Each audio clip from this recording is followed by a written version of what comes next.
Good morning to all of you, and we are so happy that you have decided to join us this morning. The Lay School of the Northwest Ohio Association and the Northwest Ohio Association of the United Church of Christ are really excited to bring this program to you today. I do have just a few things that I would like to tell you before we move on today. First, please stay muted throughout the program. You will notice that we mute you against your will quite a bit. We just have to do that to minimize distractions with so many participants. So don't be offended. You can always unmute yourself if you need to talk. There will be times set aside for you to ask questions. When that time comes, if you want to ask a question, just type stack in the chat feature on Zoom. The Reverend Darla Metz then will call on you when it's your turn. When she calls on you, just unmute yourself. Otherwise, we're not going to hear your question. Unmute yourself and ask your question. Once you've completed your question, then mute yourself again and you can listen to Dr. Anjum's answer to you. Third, I want to thank all the people who helped make this possible. There was quite a group of people that made this thing go, and I want to thank every one of you. I'm not going to take time to name all of you, but I hope you don't mind that I pick out two people in particular for their work, Deb Long and Joan Davidson, for their extraordinary work behind the scenes. So thank you to both of you. Last, I want to extend our deepest gratitude to Dr. Ovamir Anjum for returning to us and again sharing his expansive knowledge with us. With that, I'm going to turn things over to our association minister, Reverend Dan Bush, for our opening prayer. Dan? I too want to welcome all of you and glad that you are taking this time to be with us. And I just know that we're continually faith learners and we just are lifelong learners. So it's important that we all get together. So would you join me in prayer, please? We gather today in a spirit of unity among the Abrahamic faith traditions to embrace the one known by many names, Allah, Yahweh, and God, who is the source of all that is in creation and in us, with gifts and graces both human and divine. As it was in the beginning, is now, and shall be forever, we pray for unity as brothers and sisters who experience your love that can overcome barriers of hatreds and divisions. Language limits us to totally understand who you are, and yet you continually disclose your presence among us. We pray for the power of reconciliation, forgiveness, and extravagant welcome to bring us together as we share moments of joys and sorrows, health and sickness, plenty and want. May we be more than friends, more than neighbor. May we become a spiritual family where faith, hope, and love abide in both word and deed in us. Creator and divine presence in our lives, we continue to search for ways to bring peace and justice into our lives and the world. We pray for greater understanding between religious and beliefs, so that we love you with our minds, bodies, and spirits and embrace love among all the people of the world. Creator and divine presence, we would pray that selfishness and greed be turned into sacrifice and generosity for the betterment of our lives, community, nations, and the creation. We would pray for wisdom and understanding from your sacred texts, prophets, and disciples to give us a vision of a world where we are all welcome to be at your fellowship table without fear or intimidation. Guide us in ways of thoughtfulness and care for healing the brokenhearted, sharing the harvest so that no one is hungry, and finding harmony is not just a dream, but a reality. May your spirit be upon Ovamir Anjum as he shares and teaches us about his faith tradition. We continue to be lifelong students and faith learners. open to dialogue and challenged to expand our understanding of our heritage as part of the Abrahamic tradition. Break down walls of faith inflexibility and help us embrace each other as family with a heritage that we all share. Forgive us for distorting our knowledge, abusing our power, and polluting our faith with innuendos and misrepresentations. We ask for the strength to change and embrace your unconditional love for us all. This we pray in the embrace of you holding each one of us together in our diversity of faith as the one creator of us all in a love and grace that is forever, to your honor and glory. Amen. I would also like to remind you that you have all received the previous recording of the previous seminar, so it's available to you. So back to you, Tom. Thank you, Dan, and thank you for that wonderful prayer.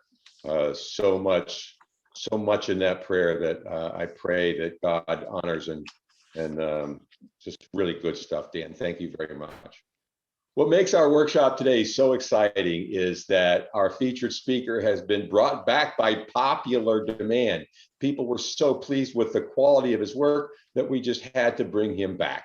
And I'm thrilled to say that we've had even more people register today than we had for the previous workshop. That is a great testimony to both the quality of his content and the way he makes his content accessible to his audience.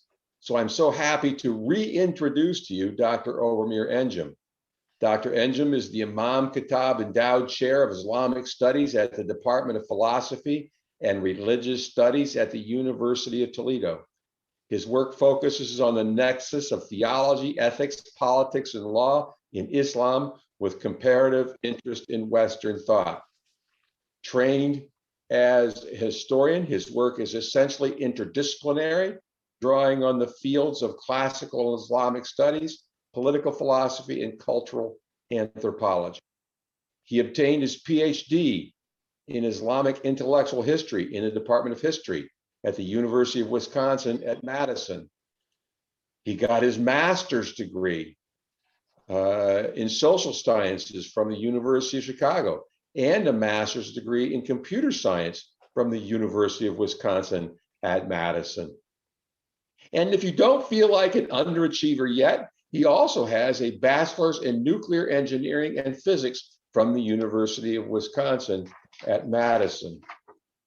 Before higher education, his Islamic training began at home while growing up in Pakistan, Saudi Arabia, and the United States with a broad range of scholars, including his remarkable grandmother. He tells in his biography of other aspects of Islam that he studied with scholars, but frankly, I couldn't pronounce any of them, so I decided to spare myself the embarrassment. You'll just have to take my word for it that his background is quite impressive. I'm going to go out on a limb and try to pronounce one word in the book he has authored, and I hope he forgives me if I butcher it. His book is The Politics, Law, and Community in Islamic Thought, the Tamayan Moment, published by the Cambridge University Press in 2012. He has translated one of the great Islamic spiritual classics, another title which I won't dare try to pronounce. But when that work is finished, it will be the largest single author English translation of an Arabic text. His current projects include a survey of Islamic history and a monograph on Islamic political thought. On a personal level, I want you to know that all my interactions with Ovamir, I have found him to be consistently gracious, kind, and easy to work with. I wish I could spend just a couple hours alone with him to pick his brain. I think we could all learn so much from Dr. Anjum. With that, it is my honor and privilege to introduce to you Dr. Ovamir Anjum. Dr. Anjum. Thank you very much, Tom, for that really gracious introduction, and Dan for that really uplifting prayer. It will help me, it will keep me thinking for quite a while. So good morning, everybody, and thank you very much for being here. I'm honored to be invited. I'm honored especially to be invited again. My topic today is Islam, and particularly Islam after the Second World War. But I'll start with an introduction to Islam in the first section, going all the way to the contemporary period, of course, skipping a lot. But then the second hour, we will look at the United States engagement with the Muslim world and where we stand today. We will have time to ask questions after the first hour, that is more on the theological and religious side, and then another 15 minutes or so to ask questions at the very end. All right, so let me begin.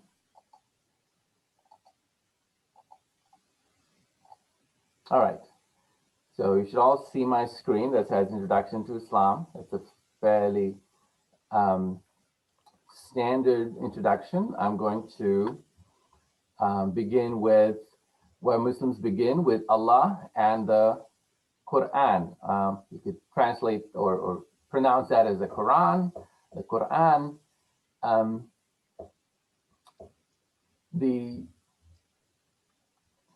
fundamental statement that grounds in Muslim understanding all of reality, and that, if you will, begins one as a Muslim, the first step into Islam is La ilaha illallah, which translates to there is no God but God, or there is no God but Allah, or there is no deity but Allah. And so typically we translate that as there is no God with a small g, but God with the capital G. And by God, the capital G, or Allah, is meant the creator, the sustainer, the cherisher, the most merciful, the omnipotent, the omniscient, to whom Dan gave his prayers. And I say that with confidence because, as you know, Islam began about 14 centuries ago. And Christians had been around for some 6 centuries before then. And there were plenty of Arab Christians, as you know, that Islam, Mecca and Jerusalem are cities that are not too far away. And people living in both centers spoke a Semitic language that were effectively, you could say, dialects of the same language, or otherwise very close. And there were plenty of Christians as well as Jews in Arabia before Muhammad began his preaching, and they had no other name for God but Allah. So when they spoke of God in the Torah or God in the Gospels, they did not use the word God, they used the word Allah. There is no God but Allah, and Muhammad is the messenger of Allah. So the second part, of course, is what makes one part of Muhammad's community. Now, God sent Muhammad with his book, his words, the Quran. Literally, the word Quran means recitation, recital, something that which is recited. Just the same way that the Bible, in fact, just means a book. The book, and it comes from the original word for papyri from Egypt, biblios. In the same way, the Quran is very much, it was the book. It was the recitation. Another name for the Quran is Al-Kitab, which also means just the book. So it's called the recitation or the book, the Quran. Because the Quran came to illiterate people, there was no other book around, and there may have been other recitations such as poetry, but for this new community in Mecca, no recitation came close to the Quran, and therefore when the Quran itself uses the word the Quran for itself. The Quran is believed by Muslims to be the eternal word of God. It's literally the word of God, not translation. And once it's translated, its meanings do stay, but the words are no longer God's. Even though, of course, translation is always a risky business. So Muslims have always insisted that the Quran is what we find in the Arabic language. That is the word of God, and everything else that's translated or understood from it is the result of human understanding. Muhammad was chosen by God as a messenger. He is a human being. He was born and died and got married and ate and suffered and all of that human beings do. He's not God, and he's not prayed to. And there are occasions in the Quran when he makes some errors of judgment. Never errors of intention and of heart, if you will, because Islamic tradition has it that God purified his heart, so it was unlike any other human mortal's heart. It could not think a bad thought. Nonetheless, Muhammad exercised his human judgment, and if he ever made an error in that, God would correct him, and there are a few occasions in the Quran when God does so. One instance, for instance, is where Muhammad is preaching to the leaders of Mecca, leaders of his tribe in the early period, when a blind man who has become a believer comes, hears his voice, comes running to him, interrupts him, and asks a question about personal hygiene. And Muhammad does so much as frown. He did not like the interruption. It was not opportune. He was doing something really important. And God immediately sent a revelation from the Quran called "He Frowned." And the revelation opens by saying how it is that when a poor blind man comes seeking guidance, he frowned, but he was preaching to men who were arrogant, and he does not know whom God will guide. And so Muhammad went running to the man and uplifted him and apologized and never turned away from him or never frowned when talking to him. So the point is that the Quran has this interesting relationship with Muhammad, that on the one hand, the Quran is full of praise and compassion for Muhammad, but at the same time, the Quran corrects him and certainly stands above him. Muhammad recites the Quran to his people, but also Muhammad's job is much more than that of a postman who delivers the message. He is an embodiment of the message. As a human embodiment, someone who is taken, somebody with a pure heart is taken, but then is trained by the Quran and becomes the role model. So the Quran is very clear that Muhammad is an exemplar, and in one verse in the Quran has it that if you love God, follow Muhammad and God will love you. So the idea there is that it's not enough for you to say that I love God or I love God more than you, but that you have to demonstrate it by following the exemplar that God has sent.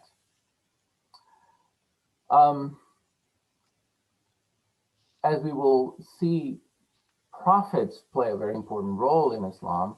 Islam's basic theology is very simple, unlike, one could say, Christianity, where the task of explaining the basic fundamental mystery took, if you will, an entire discipline of religion. It became theology that are trying to study and understand God. You do not have anything like that in Islam. The fundamental discipline in Islam is that of law, which is law understood not in the modern secular sense, but law understood in the biblical Torah sense, law that is encompassing of morals and ethics, and personal conduct and relations to God, as well as social political relations and so on. And a typical Muslim scholar is likely to be a jurist, somebody who reads the Quran and the Hadith and has likely memorized them, and I use the word Hadith, which is Prophet Muhammad's sayings. I'm going to explain that later. So a jurist reads the Quran and the Hadith and draws out the practical implications of how to obey God. And so that is if you will, the beginning and the most important things about Islam. Let me talk a little bit about Muhammad as his life unfolded. As we said, Muhammad is born in the 6th century of Common Era or Christian era, so 570 years after Jesus, into the tribal culture of Arabia, marked by frequent warfare and tribal polytheism. Now, these polytheists were very much lapsed monotheists rather than full polytheists, in the sense that they in fact also worshiped Allah, but they worshipped various assistant deities. So most scholars, modern scholars today, will say that they should be called monotheists who had lapsed into certain polytheistic practices and idolatry, certainly, but conceptually they recognized that Allah was the creator God. Muhammad was born an orphan. His father had died just 2 months earlier, and his mother died when he was only 6. His grandfather took care of him, and he died when he was 8. Muhammad then was raised by his uncle and grew up extremely sensitive to others' sufferings, helping others, and experiencing life as a member of his tribe, but always looking out for the little guy. But he is not extraordinary in any other sense, other than his extraordinary virtues that everybody could recognize, but nobody would look at him and say, well, this man is a prophet or going to be a prophet, or that he wants to be one. He's honored and trusted as a businessman in Mecca. He is, according to tradition, 25 years old when he marries, or when he is approached for marriage by an older businesswoman in Mecca, Khadija, who is 40 at the time. She marries him because she finds this very young poor man to be extraordinarily honest, and thus this companionship begins.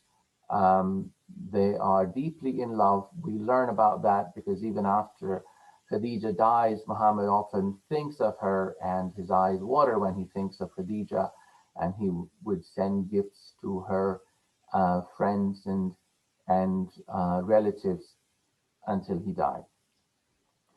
At 40, Muhammad receives the first message or revelation, which then continue for the next 22 years, if you're counting in solar years, or 23 years if you're counting in lunar years. As you know, a lunar year is some days shorter, a few days shorter than the solar year. It is 11 years shorter. So in the Arabic and Islamic tradition, lunar years is what is counted, and so normally we say his revelation continued for 23 years. All right. In these 23 years, the first 13 he spent in Mecca and the last 10 in Medina. He took flight from Mecca when he was persecuted and almost killed, as were many of his followers in Mecca, by the leaders of his own tribe, Quraysh, who lived in Mecca. So last 10 years he lives in Medina.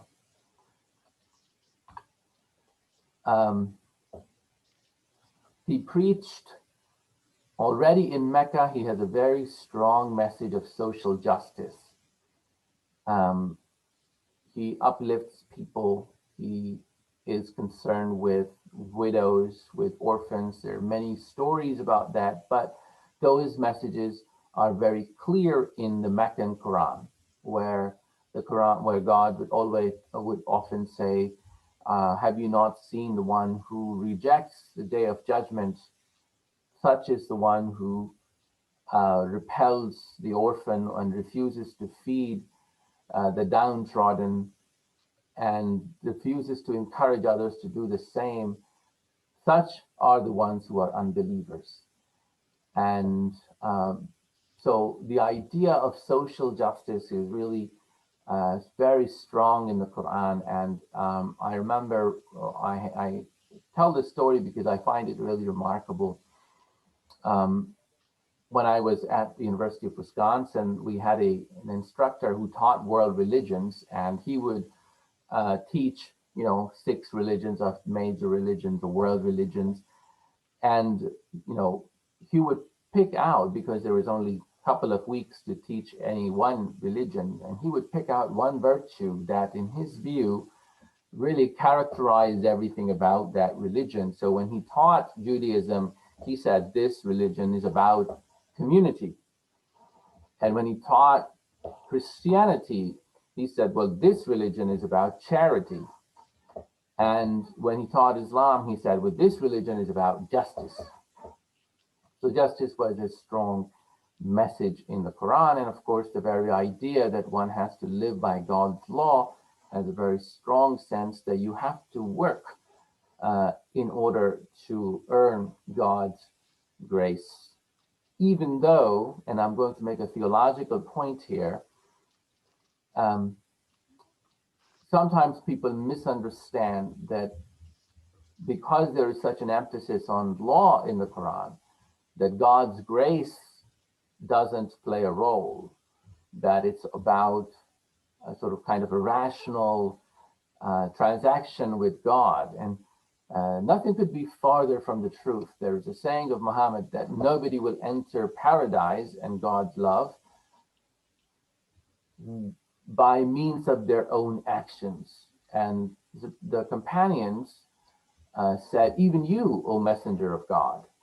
And he said, even I cannot enter except by God's mercy if it shades me. So you do good deeds, good works, not because you have a business deal with God, but you do good deeds in order to show that you love God and you choose God over others and over other things.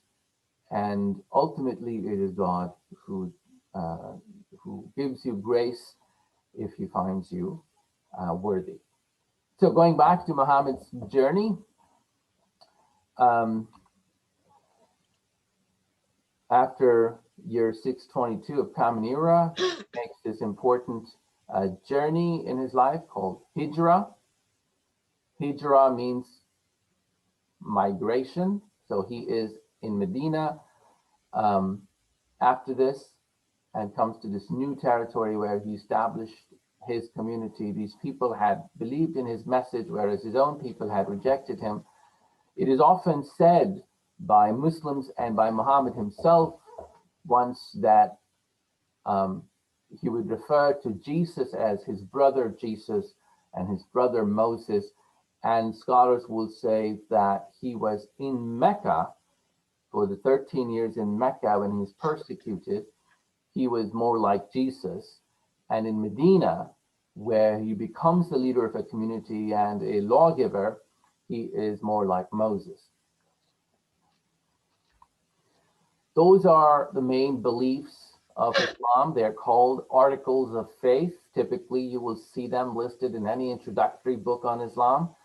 And I have broken them down to these two groups. The first one is what is absolutely central, and the second group, if you will, adds to the first three.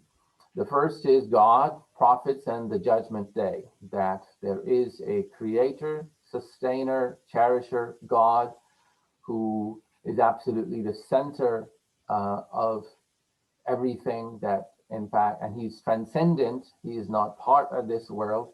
He cannot be explained by some physics or chemistry or biology of this world. He is transcendent God who creates all things, but is not, and he introduces himself. He's inscrutable, except that he sends messages, and when he sends a message, he sends them through prophets or messengers. These are human beings. They're not immortals. They're not semi-gods. They're not higher beings. They're human beings whom God chooses to reveal his message to, and he sends them books, which we must also believe in as Muslims. And then finally, there's a judgment day. We are judged at the very end, and then another life begins, and that's the true life, that's the real life, that's the everlasting life, which makes this life not the real life. It makes this life merely a test, merely a way that God wants to see whether we will choose him or we will choose something and someone other than him.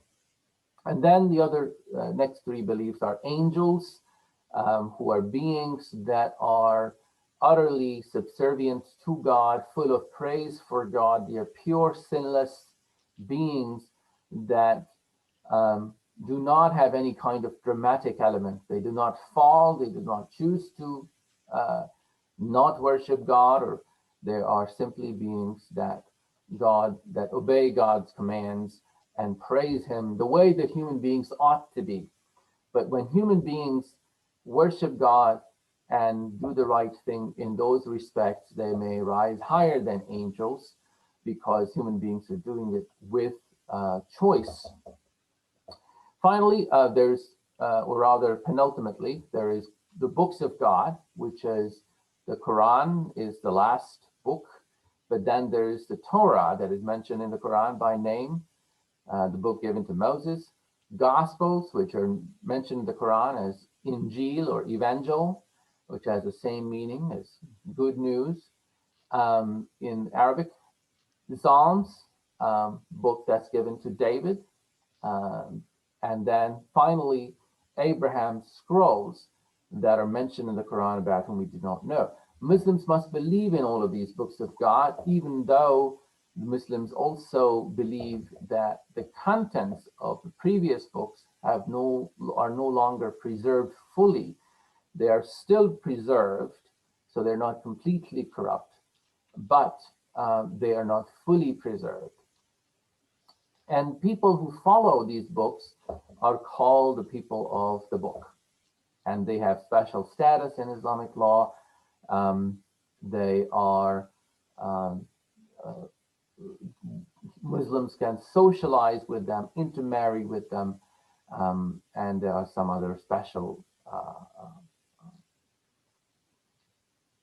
things. Divine omnipotence. This is the last thing that really addresses the issue of theodicy, God's justice, particularly the problem of evil. The answer is very simple in the Quran: God does all things. There is no other God or devil who's responsible for evil, but rather you could say evil is then, as theologians explain this, is merely privation of good rather than something independent that challenges God. It's merely the absence of good, absence of God's command and of God's light that becomes evil. But otherwise, God is in every way powerful and competent.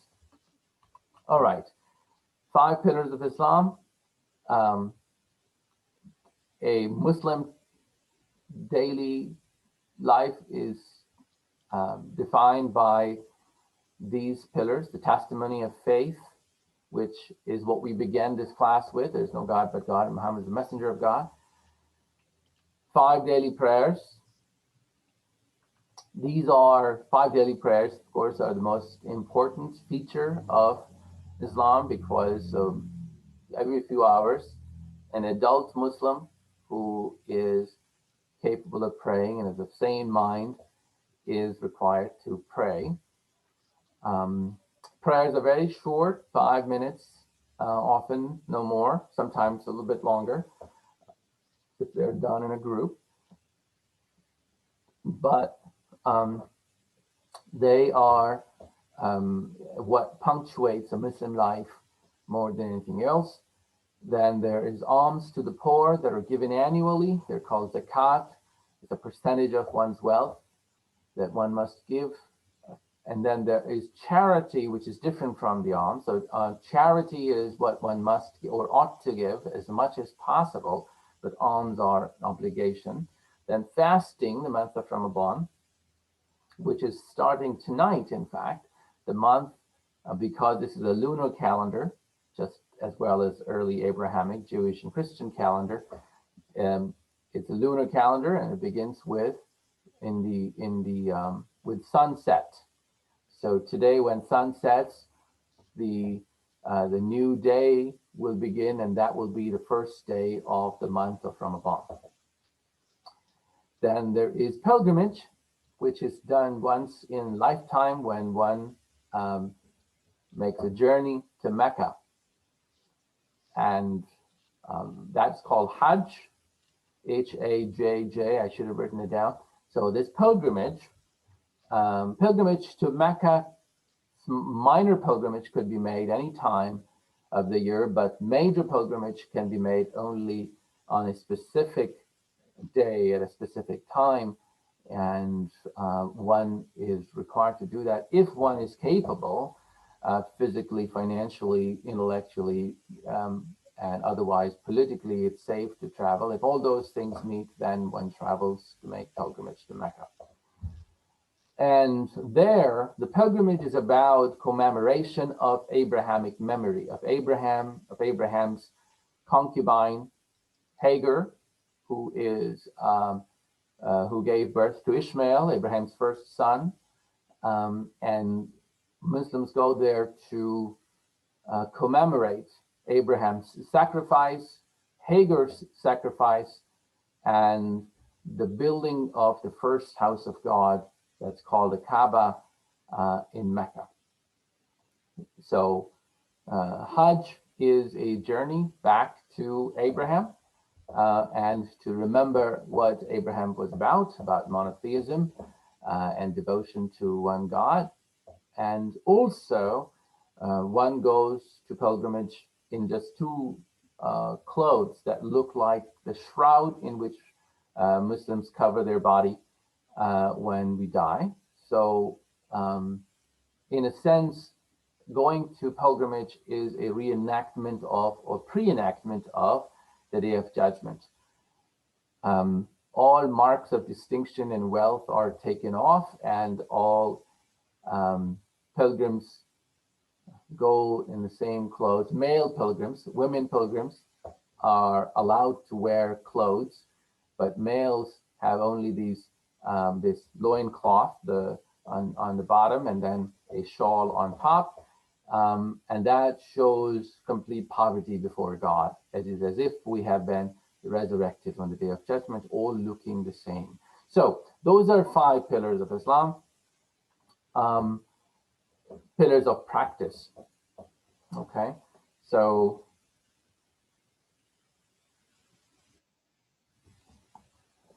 Tom, could I ask you to remind me when it's about 50 minutes? Has it been 50 minutes?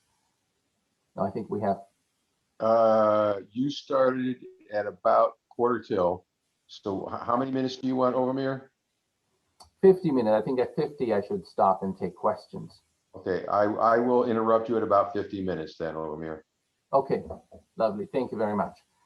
certainly. All right, so a few other concepts that are central to Islam. One is, of course, the community that Muhammad preached to.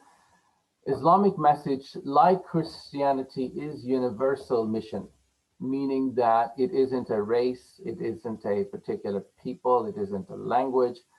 Early community of Muhammad included Arabs and non-Arabs. It included slaves and servants and outsiders. And they were central to the message, whereas the Arab leaders were usually the on the other side, which means that Islam began very much as a community that was very sensitive to the plight of the outsiders, the migrants, the laborers, the slaves. And the community that was built as a result was no longer a tribe, but rather it was a new community, and a new name was forced for it. It was called the Ummah, the mother community. And the Ummah is very much, its meaning is the same as the early meaning of the word church in Christianity. That is the community of all believers.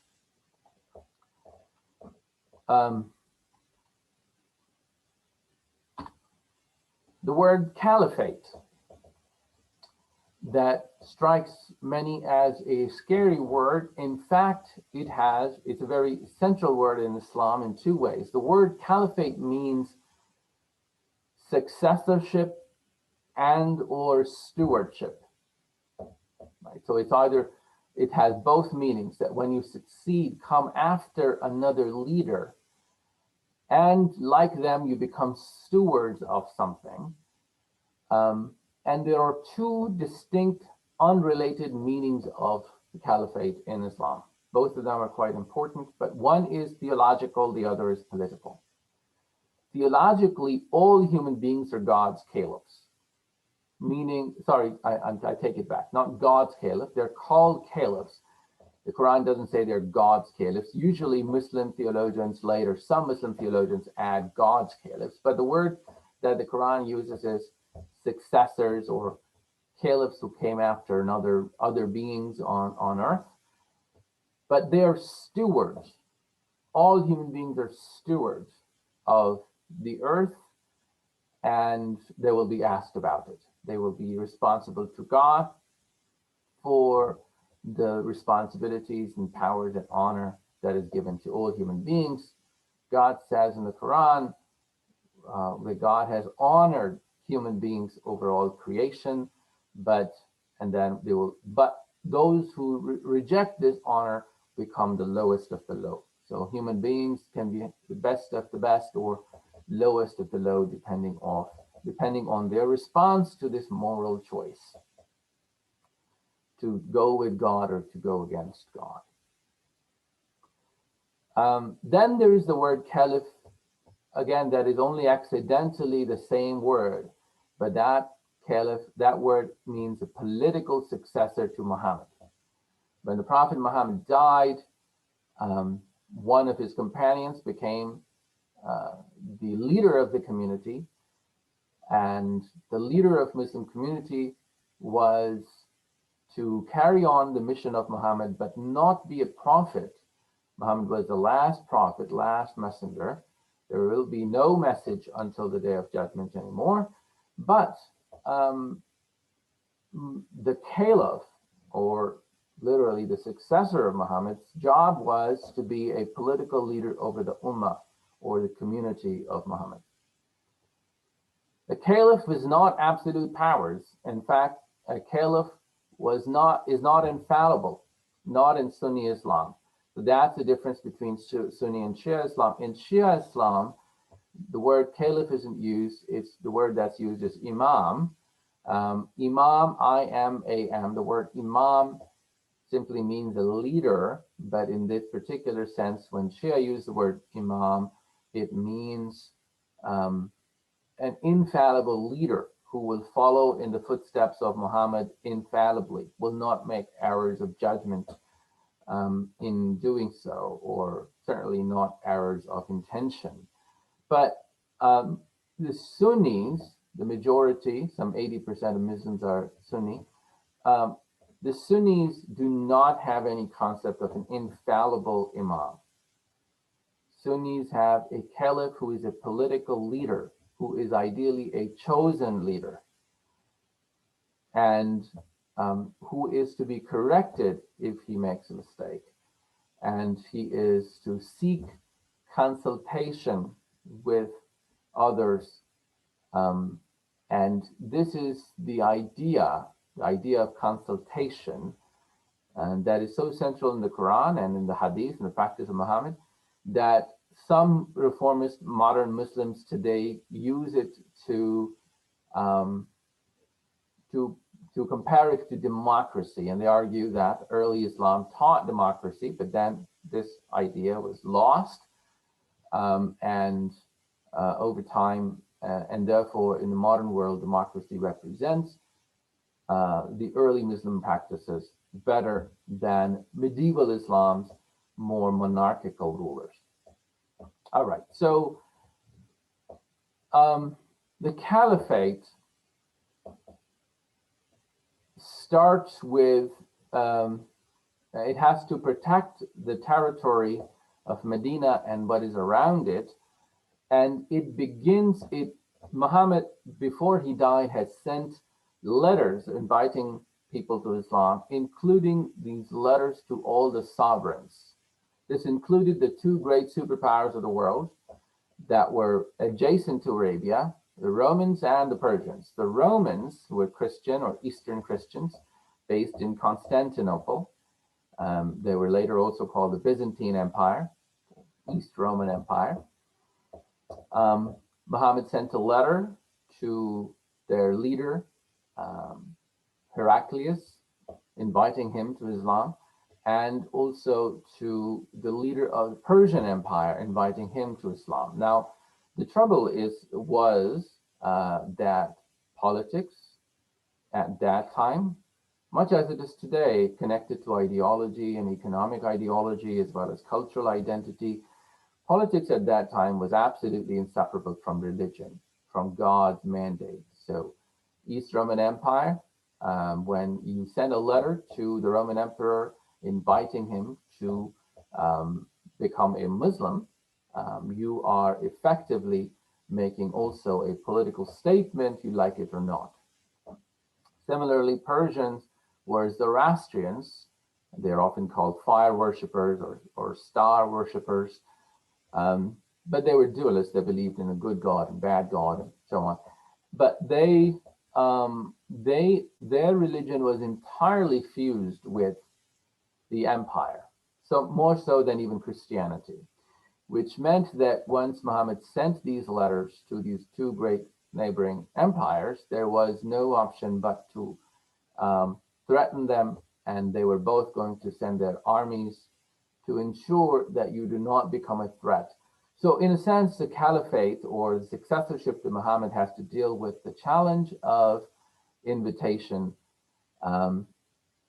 Few of the smaller sovereigns actually did embrace Muhammad's message, but these two main ones didn't, and the war began. That war was a continuation of Muhammad's struggle and battles against Mecca, his own people, and that morphed into the jihad that was against the two great empires.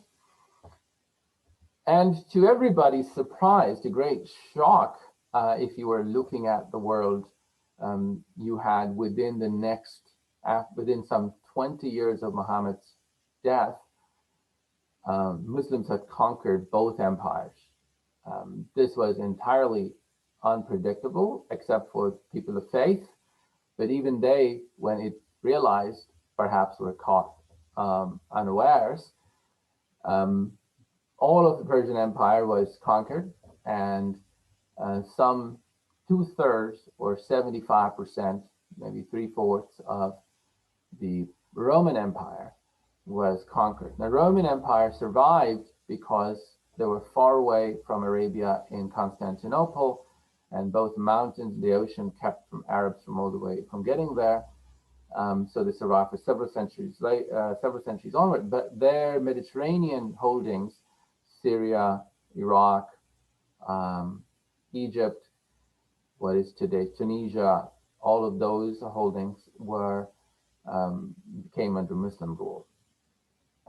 So that's the political history, the caliphate, and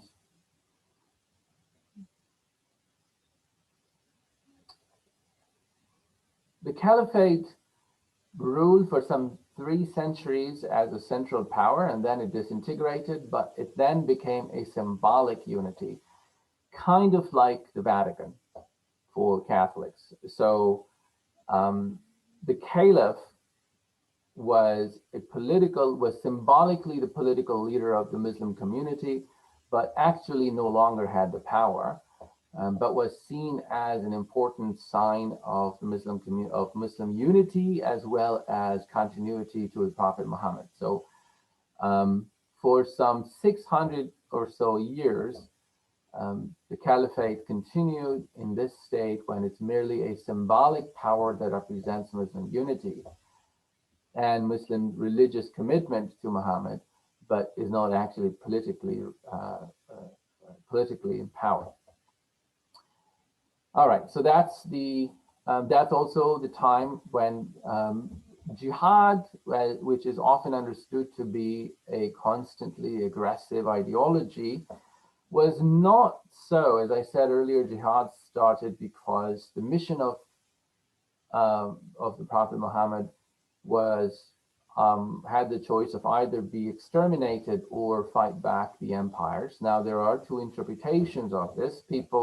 Scholars say that this was jihad that intended to conquer, and others say that this was a jihad that intended to merely missionize, invite people to Islam, but only when they were bent on eliminating Islam, then you had to fight. The truth perhaps is somewhere in between, historically speaking. Nevertheless, one thing that ought to be remembered, and that could be a categorical statement that we find to be true in theory in Muslim teachings for all times, is that Muslims are not to coerce people to convert to Islam. So jihad was not about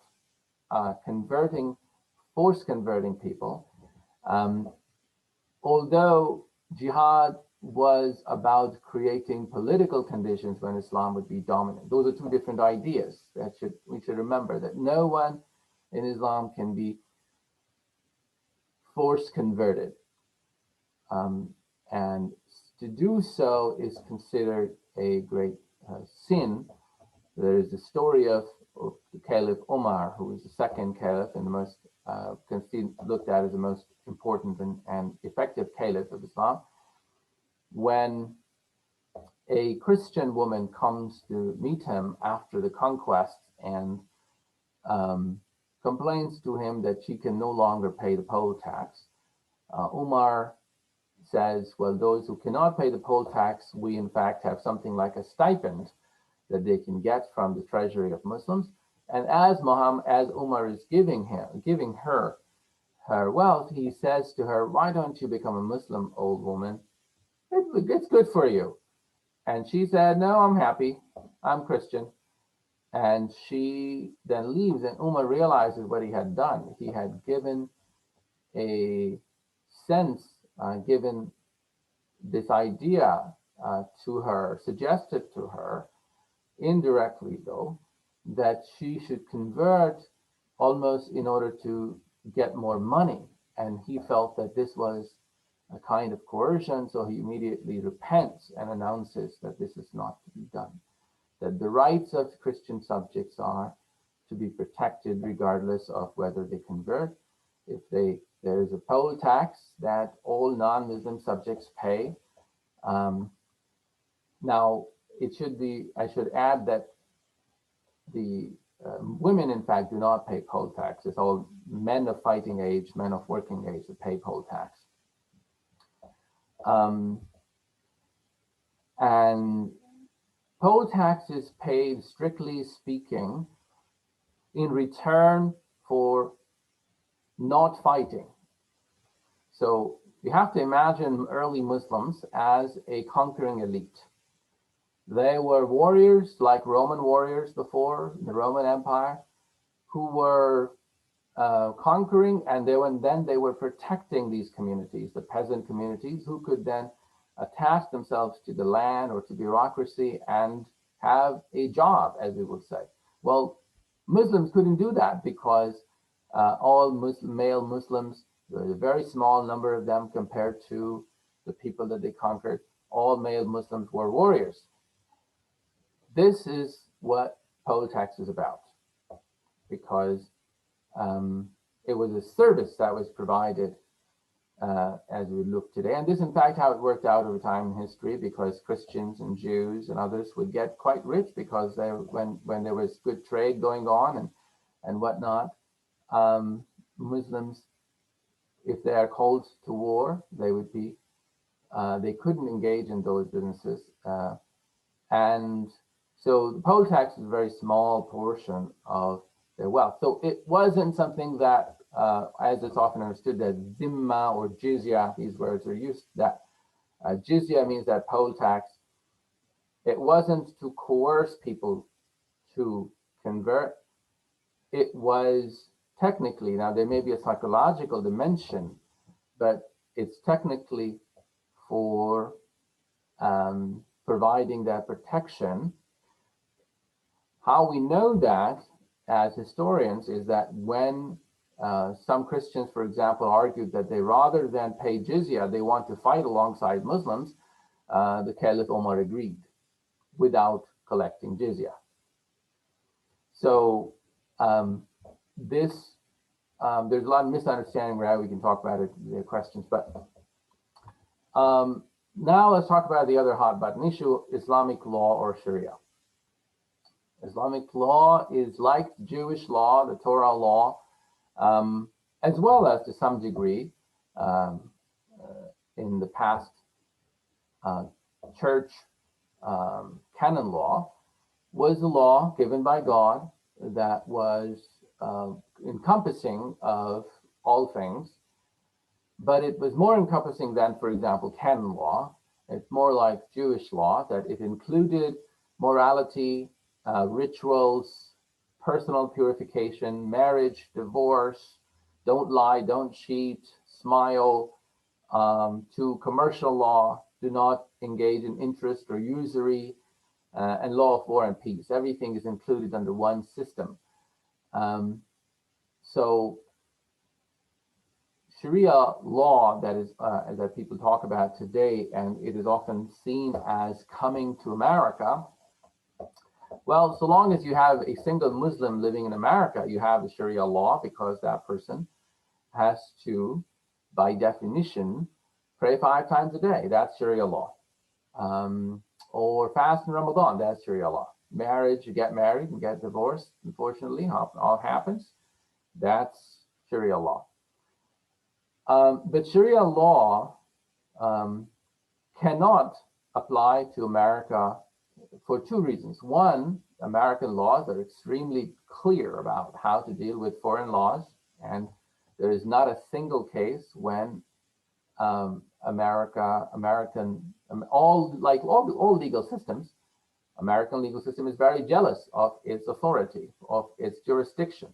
It doesn't allow any other secular law or religious law to overwrite it, overrule it. That's a given. So the only place where Sharia law is applied sometimes is where something like Jewish law or personal mediation between husband and wife or something that could apply. And in those cases, in the mediation in personal family law and so on, that's where often people raise protest, effectively taking the freedom of Muslim Americans to contract their private affairs the way they would like. So to campaign against Sharia law effectively is to campaign against the rights the Constitution gives to private citizens in matters where the Constitution itself does not rule. So Jews can follow the Jewish law in private marriage and divorce and mediation. And the same is true for Sharia, or should be true for Sharia law, but currently is not, because and so there are many bills that are in fact bills in Congress, various state legislation where such bills are presented. They're often ruled against because they're unconstitutional. That is, outlawing Sharia law is kind of like outlawing a religion. Nevertheless, it has great political purchase, and it's often done in election season. That said, Sharia law, the second reason why Sharia law doesn't apply to America is because Sharia law itself, and this is something that most people don't recognize, Sharia law itself doesn't apply to lands that are not lands of Islam. So where there's no Muslim majority, where there is no court system for the Muslims, where there is no accepted rule of Sharia, Sharia law doesn't apply itself to those. And jurisdiction, like any legal system, if any of you is lawyers, jurisdiction is something that all laws are concerned with. And Sharia law is both jealous of its jurisdiction where it applies, and also recognizes its limits where it doesn't apply. All right, so another common hot button issue that I think I should say something about is Shia and Sunni. I mentioned earlier that Sunni is the majority community, that about some 80%, and Shia is minority. There are many different kinds of and sects of Shia, so that 20% or 15% is further subdivided, but the major group of Shia is what they call 12er Shia. They're called 12er Shia because in their history, there were 12 Imams, 12 infallible leaders after Muhammad from the family of Muhammad. After the 12th, the 12th Imam disappeared, died according to secular history or Sunni history, that person died without having an heir. But in Shia history, that person disappeared and will reappear at the end of time. So this, in that sense, it becomes kind of like a Messiah, like the Jewish Messiah, somebody who will come at the end of time. Sunnis do not have that. Sunnis believe that the caliph is elected and only serves as a political and military leader of the community, and is effectively an employee, either employee of the community or employee of God over the community. But be that as it may, Shia and Sunni form the two major sects or denominations in Islam, and there have been tensions as well as coexistence and collaboration throughout history. In the contemporary period, just in the 20th century, which we'll be talking about a little bit later, if you went to the Muslim world in the 60s and 70s and 50s, 40s, you wouldn't really see a strong split between Shia and Sunni. Shia and Sunni are both engaged in anti-colonial struggle against the British and the French, and they're reading each other's works, and they are involved with each other in intermarriage and other things. To put a number on this, one historian writes that Iraq today, which is the epicenter of Shia and Sunni crisis, which has a very large Shia population, about over 50%, and a large Sunni population, and then Sunni Arab population, others. Today, the two communities are loggerheads, but before the 80s, um, it is recorded that up to 30% of marriages were between Shia and Sunni, meaning that the coexistence was quite quite possible and times even normal.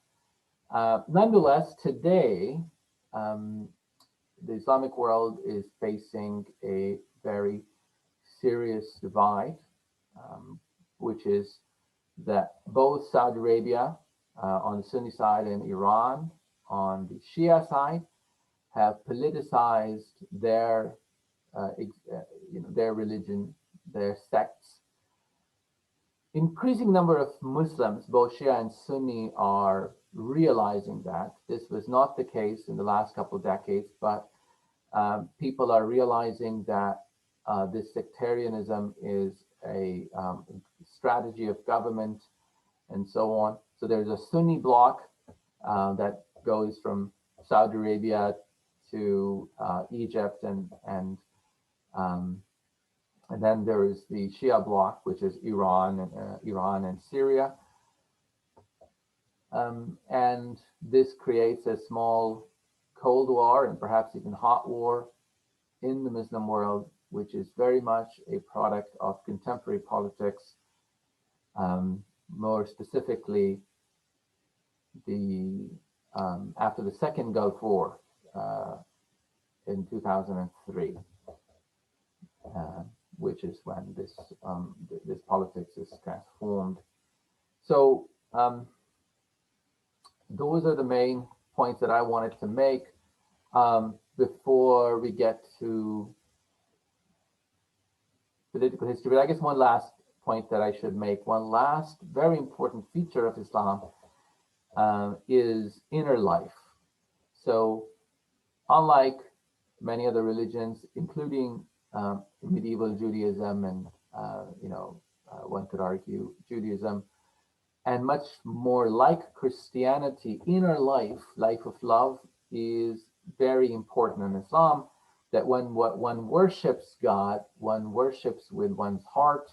That if you do not love God when worshiping and carrying out your duties, then your worship is not meaningful. So worship is not a ritual act, but in Islam, worship is an act of the heart.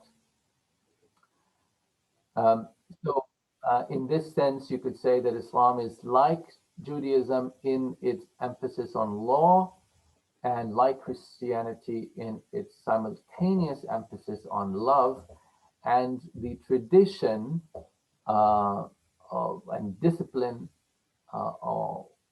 that emphasizes the idea of psychological reflection, the idea of feeling and affection that one feels toward God, and how to analyze it, how to maximize it, how to scrutinize it. That tradition, that discipline is called Sufism.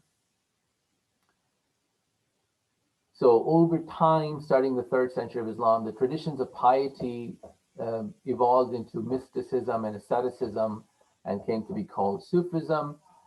Before that period, everything was integrated. So Sufis would often say that before, Sufism was a reality without a name. Now it has become a name without a reality.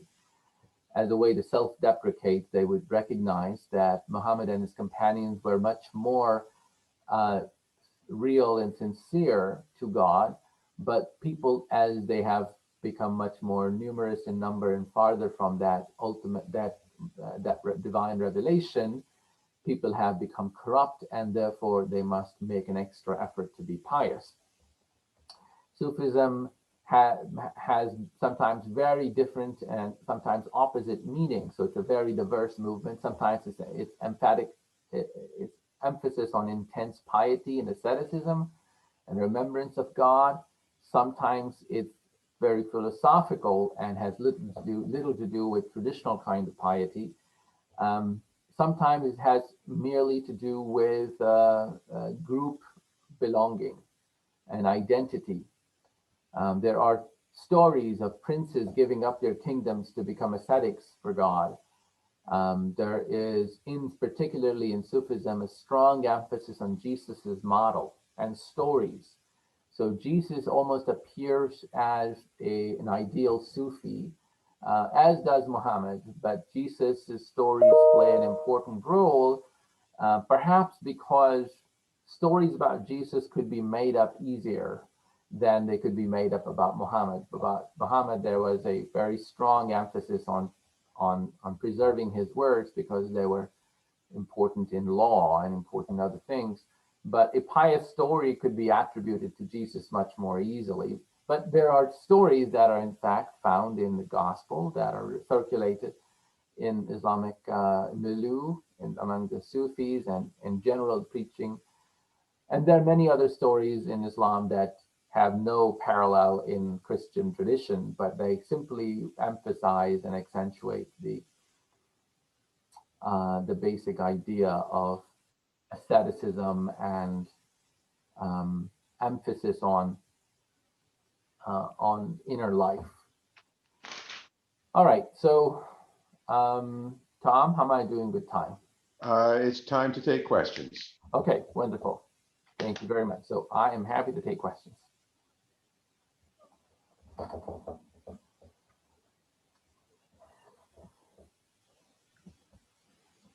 Darla, do we have anyone posing questions?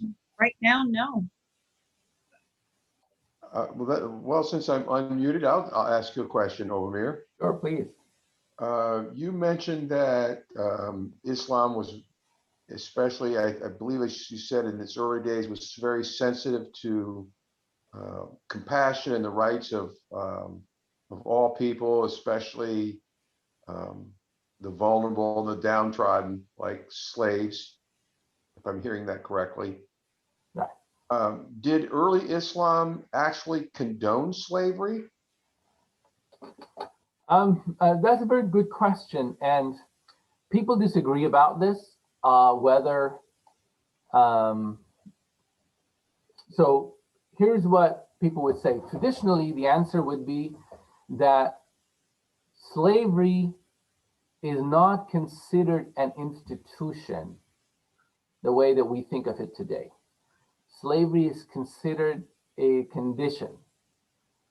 So it is a modern understanding, when we have much better grasp of history, that we can talk about slavery being the condition that is created out of certain circumstances and can be defined as ownership of one man by another and that sort of thing. So slavery is rather considered a natural condition. So what the Quran says, every time the slave is mentioned in the Quran, it's never to permit slavery, but to free a slave. So one frees slaves as an expiation for a sin, or for saying a bad word, or for breaking an oath or a vow, or for manslaughter, for example, by accidentally killing someone or harming. On all of these cases, or breaking a fast when one shouldn't, one should free slaves. And if it's always one of the options, because it's understood that most people do not have slaves, but those who did, they become bound to free their slaves by various means and excuses. There is never a place in the Quran, with one exception, where people can be taken as slaves. Other Muslims can never be taken as slaves, and other Jews and Christians who have been given dhimma status can never be taken as slaves or allowed to go into slavery by another. So there are a lot of rules that go against slavery, but the idea that slavery is an institution that can be abolished doesn't exist. You have a saying of Muhammad that you have to feed them what you eat, and you have to clothe them, your slaves, in what you dress yourself with. The idea being, that you have to treat your those who are slaves in and they're called not even slave, they're called what your right hand possesses, which means those you must treat right. And so the name slave in the Quran undergoes this transformation, that slave now applies to human relationship to God. So you do not have any other slaves in the old slave sense, but slaves to God. All human beings are slaves to God and to none else. Rather than this child and father metaphor that is used in other religions, including Christianity, God is not the father, God is a master and but sustainer also and cherisher. But so there is a conceptual transfer of the word slavery to that relationship. And a new word is found for this economic relationship of economic lack of self-ownership, that when somebody else economically owns you, that's called what your right hand possesses. So there is a number of transformations. Some people look at it and say, well, this amounted to ending of slavery in the way that it could be understood. Others say, and that's the more traditional question, that it is rather a radical limitation of slavery. So much so that in one tradition, Muhammad says that if you beat your slave, then you must emancipate him. You have gone beyond your limit, and the result is, or the punishment for you is that you must emancipate the slave. So that's a really good question, and I know given a long-winded answer. I did not anticipate such a complicated answer, but thank you very much. Darla, take over. Okay, Ed, if you'd like to unmute yourself, you may ask your question. Dr. Anjum, a blessed Ramadan to you. I just, in the early artwork that I've seen of Mecca, there are other like little seminaries or something around the Kaaba, and now it's been completely cleared out. Would you say something about that? That's a good question. As far as, so there are different ways of answering that. There's no simple answer to any of these questions, fortunately.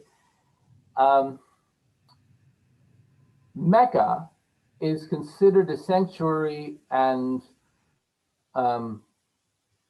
all the idols were destroyed by the Prophet Muhammad himself. In fact, there's a very interesting story when Muhammad goes inside the building after conquering Mecca. He sees that there are many idols that are placed inside the Kaaba. Kaaba is like a cubicle. Literally, it just means actually just a cubicle. And so all of those idols that represent various tribal gods are destroyed, like physically destroyed. These are made of wood and stone. And then there are pictures on the walls of the Kaaba, and those pictures are include a picture of Madonna, of Virgin Mary and Jesus, because they were Christian Arabs, and they had been okay with their pictures of their religion, right, being drawn, and they would have drawn them themselves. So basically, they were integrated into the Arab pagan milieu. The only community that had not agreed to do that was the Jews. They did not agree to having any idols because drawing of images, engraven images, whatnot, was seen as a taboo for them. So Muhammad, when he looked at that, and he remarked disapprovingly that they turned Christianity into idolatry, that Jesus would never have approved of that, and he asked them to erase those images. Now, historically, we have a report about several decades later after Muhammad that people could still see those images of Mary and Jesus inside the Kaaba because they were not fully erased. I think when people tried to erase it, so you could see beyond that on the wall. So Muhammad's dictum after conquering Mecca was that all other polytheisms, all other religions were to be removed from Mecca, not from the rest of the world, but Mecca and Medina were considered these sanctuaries where only true polytheism could survive. So there were no other seminaries around Mecca that from the time of Muhammad.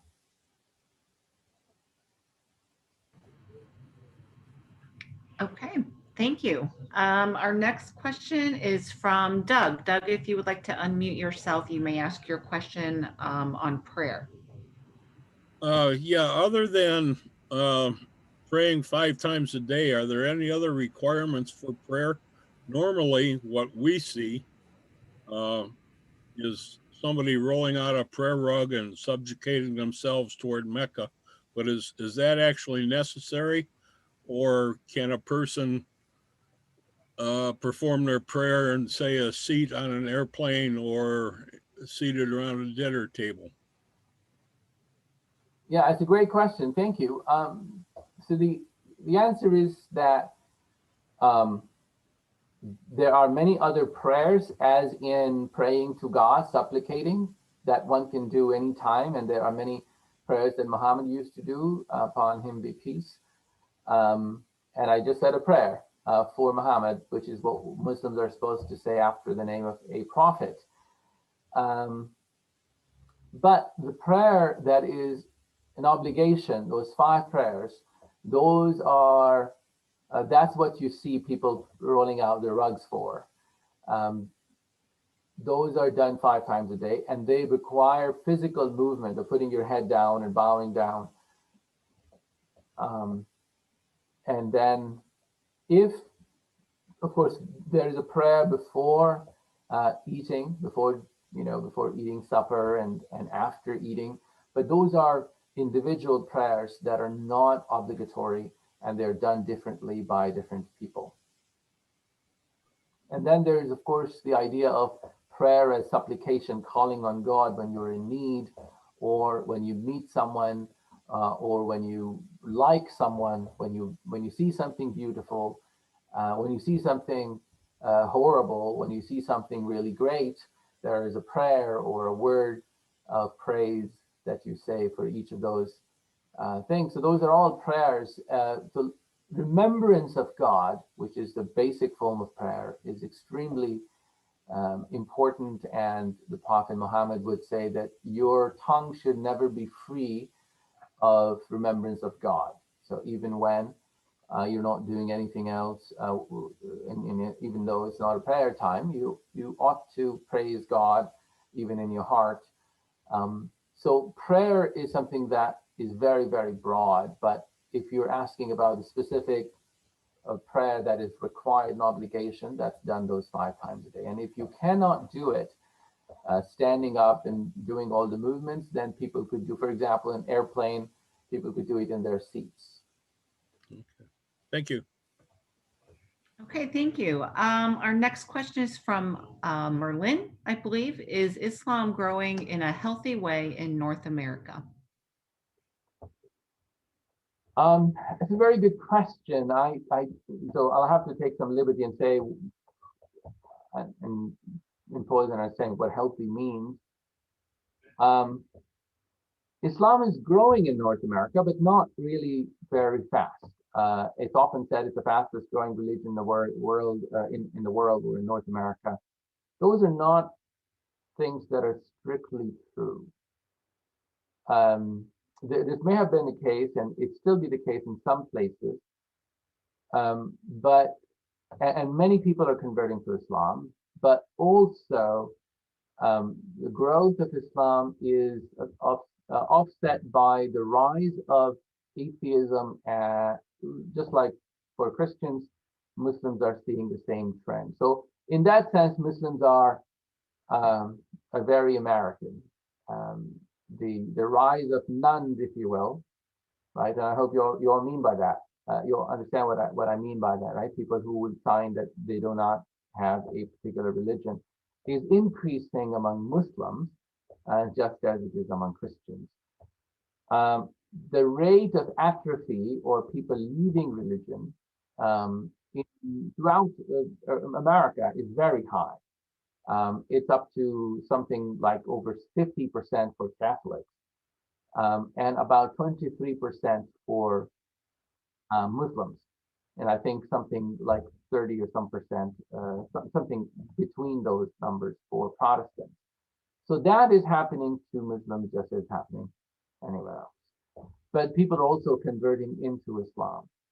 So you could say that there is a demographic transformation taking place. Islam is becoming very American, which means it being fluid, meaning people are coming in and people are leaving. I hope that answers your question. Okay, thank you. Mark Bishop has a question. His question is, where Islamic law has jurisdiction, are there some Sunni and some Shia means of electing or succession of caliphs? Very good question. And the short answer is that there are no longer any caliphs, right? The Islamic law is no longer an operative law anymore. And it hasn't been for about 100 years, since the demise of the Ottoman Caliphate in 1924.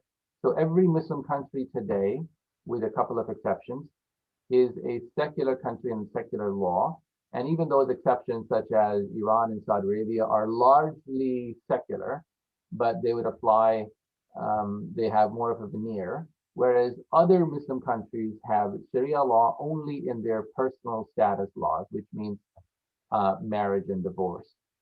So after colonialism, something that we're going to talk about in the second part, there is no more Islamic law practiced in any country, apart from, again, Saudi Arabia and Iran, and even there, it's questionable. So the rest of some 50 Muslim countries do not have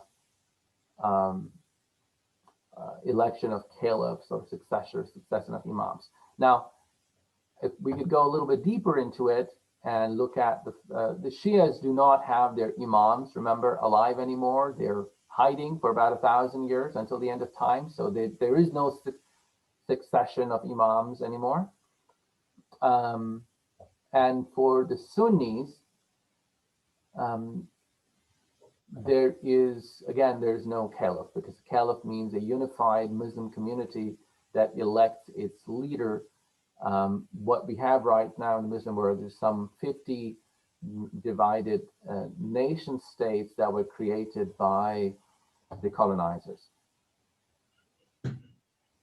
Okay, thank you. The next question is from Doug, and he asks, are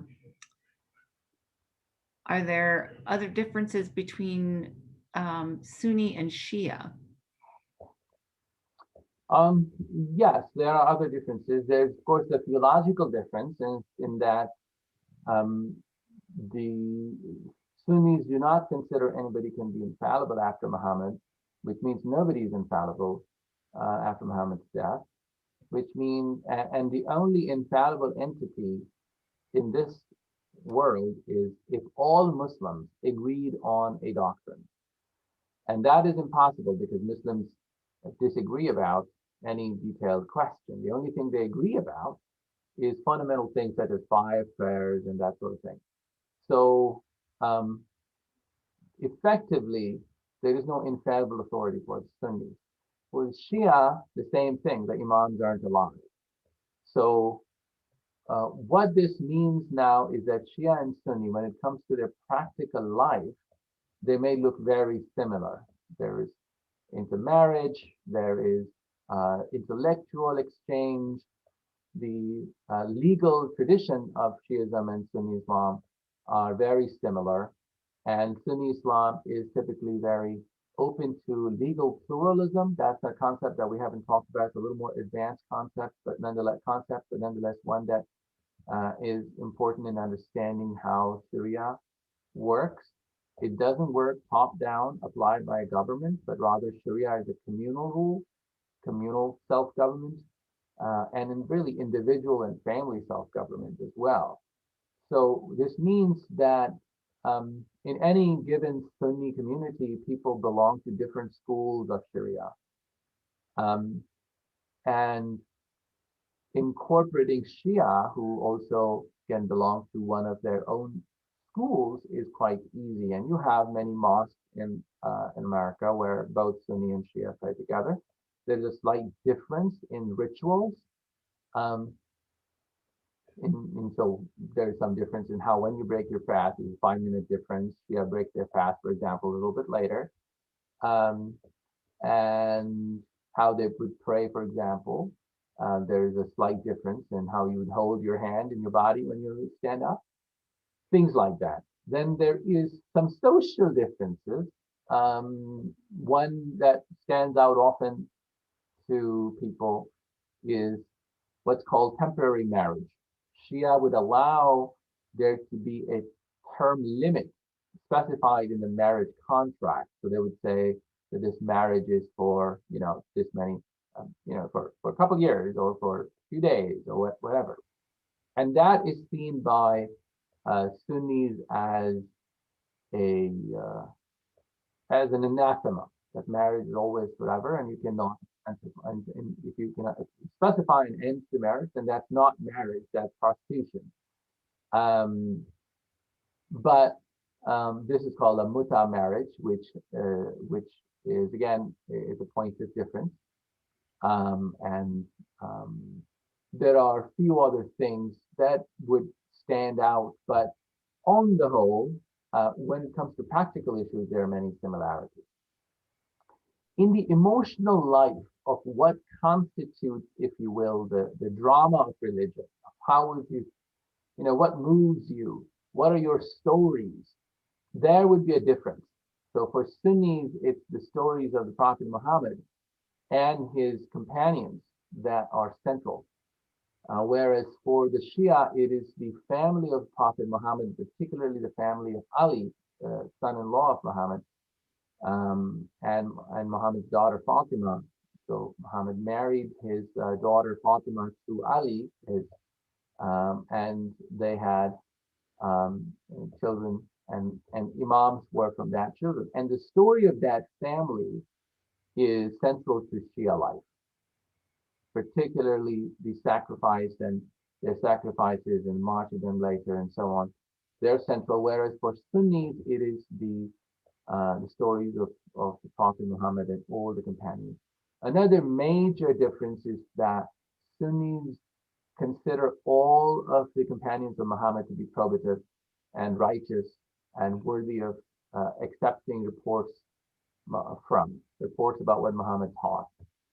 Whereas the Shia consider only family of Ali and the progeny, the family of the Prophet through Ali, as the probative branch. So their source of information is much narrower. If I may ask one more question, Sure. in Christianity, we seem to have many different branches, sometimes branching off in 4 or 5 different directions and then collapsing in on itself, as UCC is formed from many of those different branches. Do we see any other branches in Islam other than the Sunni or Shia? So it's a great question, and the answer is that we'll have to do a lot more history to understand the difference. There is a difference in the way branching occurs. In Sunni Islam, for instance, so the short answer is yes, there are many different branches, but what is different often about Sunni Islam is that it isn't an institutional separation. It's a separation that happens in a doctrine, and there may be sects formed. Some of those sects may go too far and no longer identify as Sunni. But on the whole, within Sunni Islam, there are many, many divisions that remain as different schools of thought. But because there is no institution, there is no one church, there is no one authority that can declare people to be in and out, or these things remain informal. I hope that answers the question. Okay, thank you. Next question is from Dave Long Higgins, and he asks, what do you observe are the greatest misunderstandings that get rehearsed in American culture for which we could offer a clarifying voice in our personal and corporate conversations? Well, that's a beautiful question. Thank you very much for thinking about that, willingness to do that. I think that there are this enormous misunderstandings about Islam, and there is a billion-dollar machine that spreads those misunderstandings for reasons that may be political. And of course, then there is the actual history of conflict in the Middle East, in which the US has been involved, certainly since after the Second World War, which after 9/11, but starting already in the 90s, led to the intensification of this misunderstanding that of a small number of politically motivated people have come to hijack Islam in the image, in the mind of American media, certainly. Although American scholars, I should say, historians, intellectuals, and are doing often a terrific job at the academic level in deciphering those stories and almost fighting the misunderstanding, but that's a very small portion of population that is aware of their own scholarship in their own universities and so on. So that's the general picture. But I think that more specifically, this idea, of course, there's the idea of mistreatment of women and the meaning of hijab or head covering. The idea of jihad, of what fighting and struggle means in Islam, the idea of what Muhammad means to Muslim life, and why Muslims are so emotionally attached to not being insulted, why Muslims feel deeply insulted when Muhammad is seen as or is depicted in a negative or light or caricature and whatnot. So those are things that are often misunderstood. So quickly about women, for example, there is this notion that Muslim women are oppressed. And often there's a lot of confusion about what that oppression means. So if it means that there is a patriarchy and women and men have different circles, then traditionally in Muslim as well as Christian and Jewish and all other societies, there had been that segregation, and that segregation is seen as pious. But the idea that hijab means oppression or subservience of women to men is not true. That in fact, in many ways, there is, of course, let me first start affirming with the affirmation that Islamic marriage, for example, the husband is head of the family.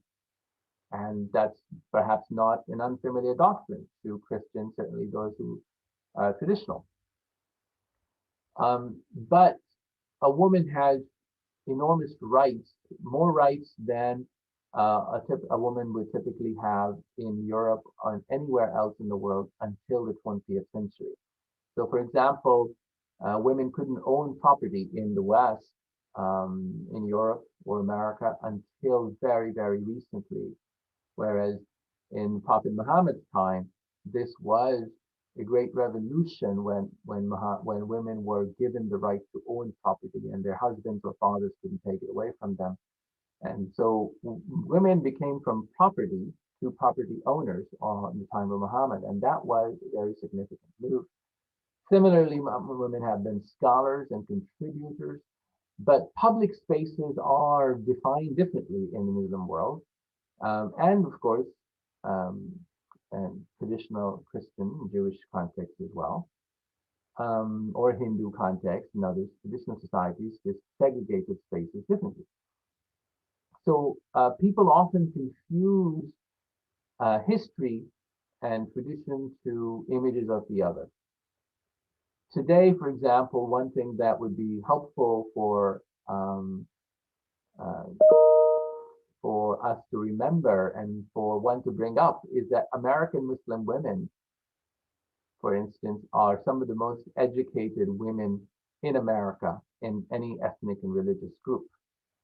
So, for instance, the difference between education level among Muslim men and Muslim women is non-existent, and um, this is not true of any other ethnic religious minority. That Muslim women are some of the most educated, and one could point to a number of important uprisings and movements in the Muslim world, countries such as Turkey, Indonesia, and elsewhere, where women are fighting for their right to wear hijab, not the other way around. It's not that women are fighting to take it off, because they can take it off if they want. Out of these 50 Muslim countries, the only ones that are conservative and where there's high social pressure for women to wear hijab are Saudi Arabia and Iran. But those two countries, out of those 55 Muslim countries, become the only image that we have of the Muslim world.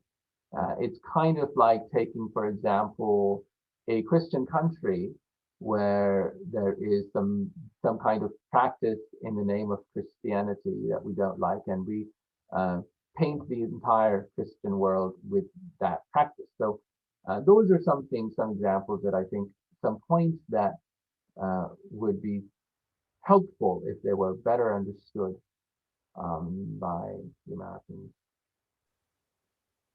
Okay, thank you. The next question is from Brian, and he asks, given these misunderstandings, what is the view that American Muslims have of Christianity?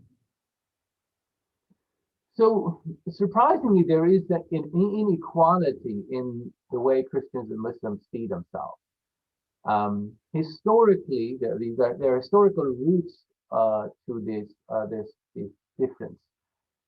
The reason is that Christianity is in the Quran. The Quran, God talks about Christians, Jesus, and and the Gospels in the Quran. So for you to be an educated Muslim, you have to know something about Christians. And the Quran praises Christians for their humility and and the Quran says that they have lost, they're misunderstood the story of Trinity and Jesus' birth and so on. But Christians are seen as people that are humble, and they are virtuous, and they're called to Islam. So there is both a critical approach at the same time an awareness of Christianity in the very heart of Islam. And that's not the case in Christianity, because Islam is late. And apart from Christians who lived among Muslims, of course, and there was a very large number. In many places, Christians formed a very large percentage of the population under Muslim rule until the modern period, for some 14th century. This was not the case in the other way around. So in Europe, Christendom, if you will, there were no Muslim populations. And in the medieval period, Muslims were seen as moon worshippers. And this was a systematic propaganda by some Christian elders and the church to keep Christians from getting curious about Muslims. So this idea that they're moon worshippers and that they are pedophiles, or that they are violent, these were stereotypes that were systematically spread before the Crusades and during the Crusades as well. And so it is surprising often that, in fact, we find that Muslims are called those names or remembered by those terms of that propaganda until today. So, as you know, if you have an article about Islam, either good or bad, usually the comment section is a thing of beauty. I don't know if you go and you live in those places, but there people are completely anonymous and they give their opinions, and they're just extremely vicious about what they say of Muslims and of others.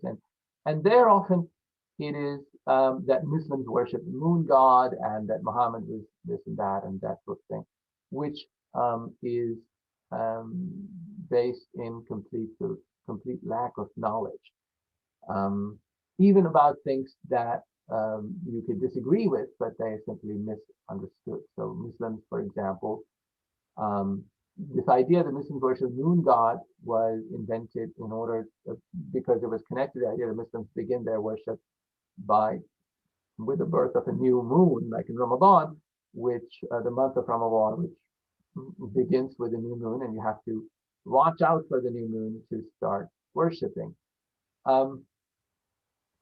So Muslims, particularly American Muslims, on the other hand, have a much more positive view of Christianity, partly because, well, they're living among Christians, so they know a lot more about Christianity, but also it's in their own scripture. And compared to other religions, including and particularly Judaism, Christianity gets good press in the Quran and Hadith. So typically you could have an intelligent conversation with an American Muslim about Christianity, and they would know quite a lot. But it's not, the other way around is not true. Okay, thank you, Ovamir. I believe we had a break planned at this point, correct? Right. What did we say, 5 minutes? Right. Okay, everyone can take a break for about 5 minutes, and then Ovamir will begin then. Thank you, everybody. Thank you, everyone. Is it our time yet, Tom? Yes, I think it is 5 minutes is up, and if you want to begin, that's fine. Okay, great. And we go until noon, correct? Correct. Okay. So I will have to be a little faster than I have been, but we have covered some of this stuff contemporary period, and I absolutely love the questions. They're very, very thoughtful, and I'd rather just do questions than talk. So I'll make my presentation as short and quick as possible. And I understand that you may not pick up everything, but at least you pick up what piques your interest and ask questions about it, okay? So I'm going to jump from Sufism, which is a pre-modern medieval phenomenon classic from for 2,000 years, to 20th century and 19th and 20th century. One thing that, again, the spirit of answering the question of what Americans don't know about Islam often, and what would be really helpful to know, is the big elephant in the room, which is colonialism. And people, you may see some images of Islam in the pre-modern period, in the early period, in the Ottoman Empire, or the Abbasid period, or some other, the great story of Baghdad, or decline and fights and jihad and all that. That all belongs to pre-17th century world, pre-18th century. But with the 19th century particularly, but already in the 18th century, for the last 2 centuries, in other words, an entirely different world emerges, and that is defined by colonialism. I should also say that there is this, again, stereotype often in our minds that Islam and Christianity have been at loggerheads for these 14 centuries. But if you look at what constituted this movement of war, one way or the other, the jihad on one end, the holy war on the other, they were very, very brief periods. So very early on, you have for some 20, 30 years of explosion of Islam outside of the Arabian Peninsula. and Christians who were under Roman Empire became Muslim subjects, but very much at home, for reasons that we can go into if there's a question about it. And they remained there for thousands of years, for hundreds of years, they've remained Christian, and many do until today. So, and the relationship between the Islamic world, Islamic empire, and what of various Christian empires was one of neighboring empires. There is both competition and collaboration. Sometimes Muslims are making deals with Christians. Sometimes they're making deals with other Christians against their main Christian rivals, and all basically the same kind of the politics that is very common when as far as politics goes. The other eruption of hostile activity is in the 12th, 11th, and 12th centuries in the Crusades period. And there we see the doctrine of jihad, which was dormant for centuries, is revived again, at least temporarily, until Crusaders, their Crusades go on for 2 centuries. And during this period, the Muslims are on the defensive for 2 centuries. And then Crusades more or less come to an end when the Mongols come from the east, both to Christians and Muslims, and destroy both good chunks of the Muslim world and Christian world, and so on. And then you have in the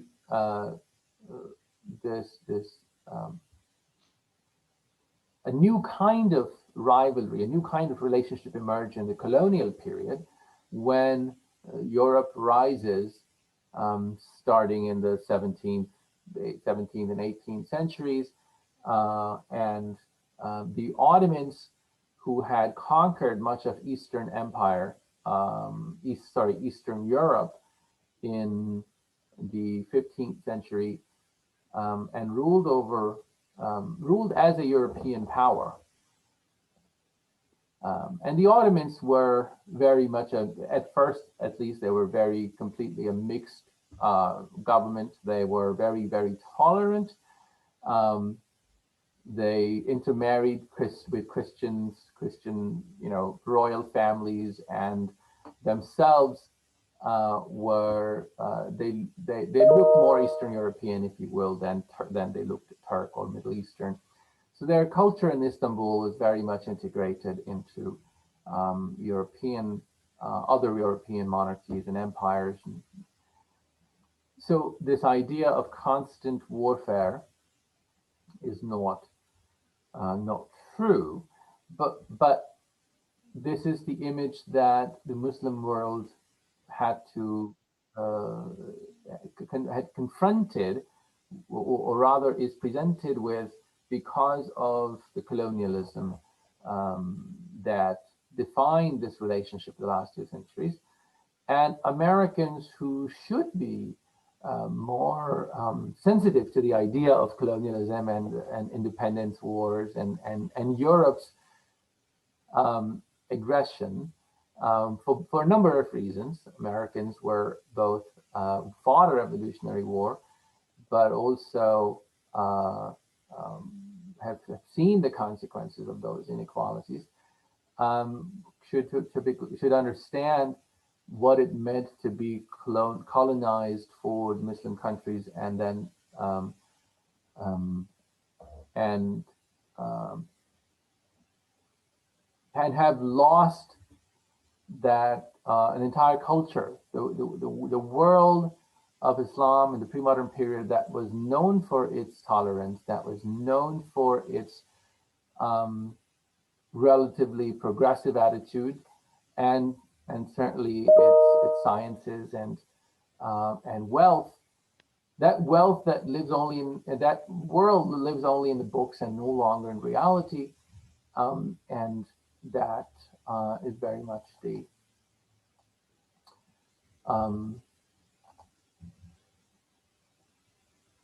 reality of contemporary period. So I'm going to skip the colonial period, and I'm going to get to, first I'm going to look at how the Muslim groups that have tried to respond to the question of colonial modernity. Remember, modernity came to the Christian world as an internal development, as a challenge to Christianity, as a challenge against the church, as perhaps internal civil wars, but it's very much internal development that one could come to terms with as a Christian. That's not the case in the Muslim world.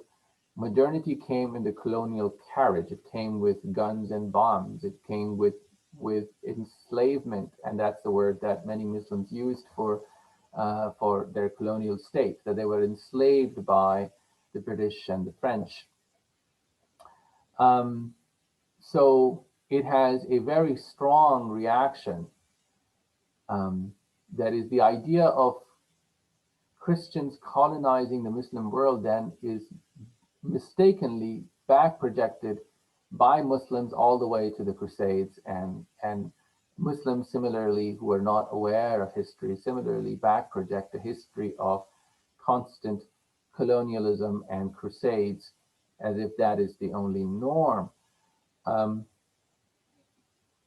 But I think that on the other hand, Americans in particular tend to not appreciate the strong emotional reaction that people living in those 50-some states in the Muslim world have toward Western hegemony.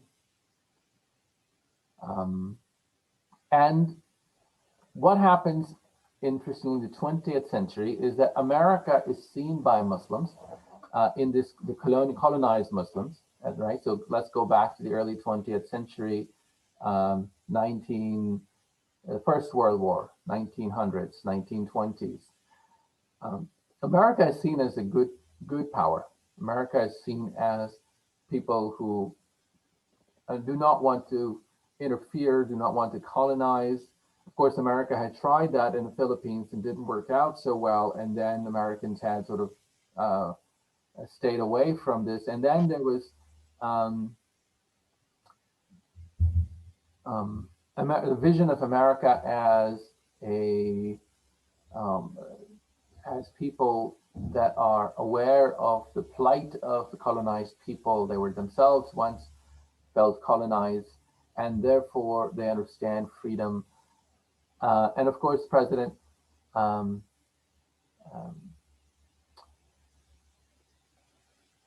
Wilson in the early 20th century presented this 14 points which emphasized the right of independence of every group and against colonialism. And for that reason, he was hated by the British and the French. But though Wilson's 14 points presented a stereotype, if you will, of America to the Muslim world, that was a very positive stereotype. And of course, Wilson lost in himself in his Congress. His bill, his ideas were not always echoed at home either. But that was the vision of America, and this is one of the reasons why when, say, oil is discovered in Saudi Arabia, the Saudis feel much more comfortable inviting an American oil company to set up shop because they're going to do business rather than colonize, whereas the British and the French had colonized that region for over a century. Now, in response to colonialism, the entire ancient society, the classical society, is wiped out, and well, I'm exaggerating a bit, but the coherence of that society, the place of the scholars and the community, the integrity of communities is no longer taken for granted, which means that you have a very turbulent Muslim world, and you have a new kind of education, public education emerging, secular education in the Muslim world. And in response to that, the elite are deeply secularized. The elite in the Muslim world, the military elites, the old elites that were landowning elites, begin to collaborate with the colonizers, the British and the French, whereas the common people begin to take their fate in their own hands, and there is a rise of what is called these revivalist movements that want to bring Islam back. But they want to modernize Islam. And that's the struggle of the certainly 19th century and early 20th century. So I'm going to define these three types of people almost in a cartoon-like fashion, very simplistic. You have the ulama, and ulama literally is like clerics. In Islam, as we have said, there isn't a hierarchy. That the ulama, for example, are not like the church that has anything to do with deciding the right doctrine in itself, or deciding who God will forgive. But the ulama rather are scholars. Literally, the word ulama means, the plural word, it means scholars. And scholars are teachers, experts in Sharia law, but they're also judges and social leaders, and they were carriers of this ancient society, and they were an embodiment of it. And they become conservatives whose authority is systematically taken away. And as a result, new kinds of authority emerge in Muslim societies. And those new kinds of people are called, who want Islam back, but they want Islam in a modern form, they're called revivalists, meaning they want to revive Islam. Sometimes they're also called Islamists, and that's a less, or sometimes they call Islamic fundamentalists. Those are two terms that are somewhat misleading, but they're commonly used. Today, you'll find the word Islamist used more. In the last few decades, say in the 80s and 90s, people use the word fundamentalist more. But they would call themselves, they're more likely to call themselves revivalists. Who are these people? They're basically middle class, people who are not ulama, people who are middle class in their education of Islam as well as in their economic status.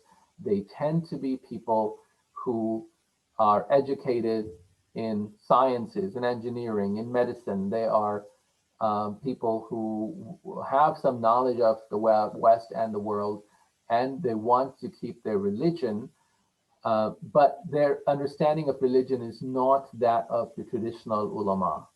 They want Islam as a religion that is practical in their lives. And then there are secularists who oppose Islam, and they oppose Islam sometimes as in all forms, but often they are those who oppose Islam in public form. Now, unlike Christianity, where there is a tradition of separation of church and state, in Islam, you do not have that tradition. In Islam, freedom to non-believers as well as to believers who disagree with you is part of the Sharia law. So the idea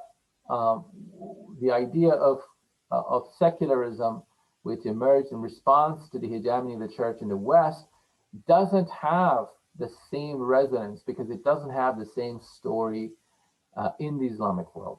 A Muslim is much more likely to believe today is that, and I'm talking about an educated Muslim, a scientist, an engineer, a doctor, that we were the best in the world, and we had the most compassionate and a progressive society when we were ruled by the Sharia.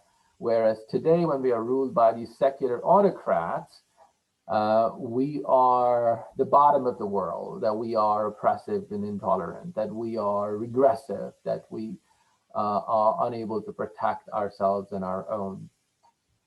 So there is a different story and a different writing on the horizon, if you will, writing on the wall in the Muslim world about the story of religion and politics.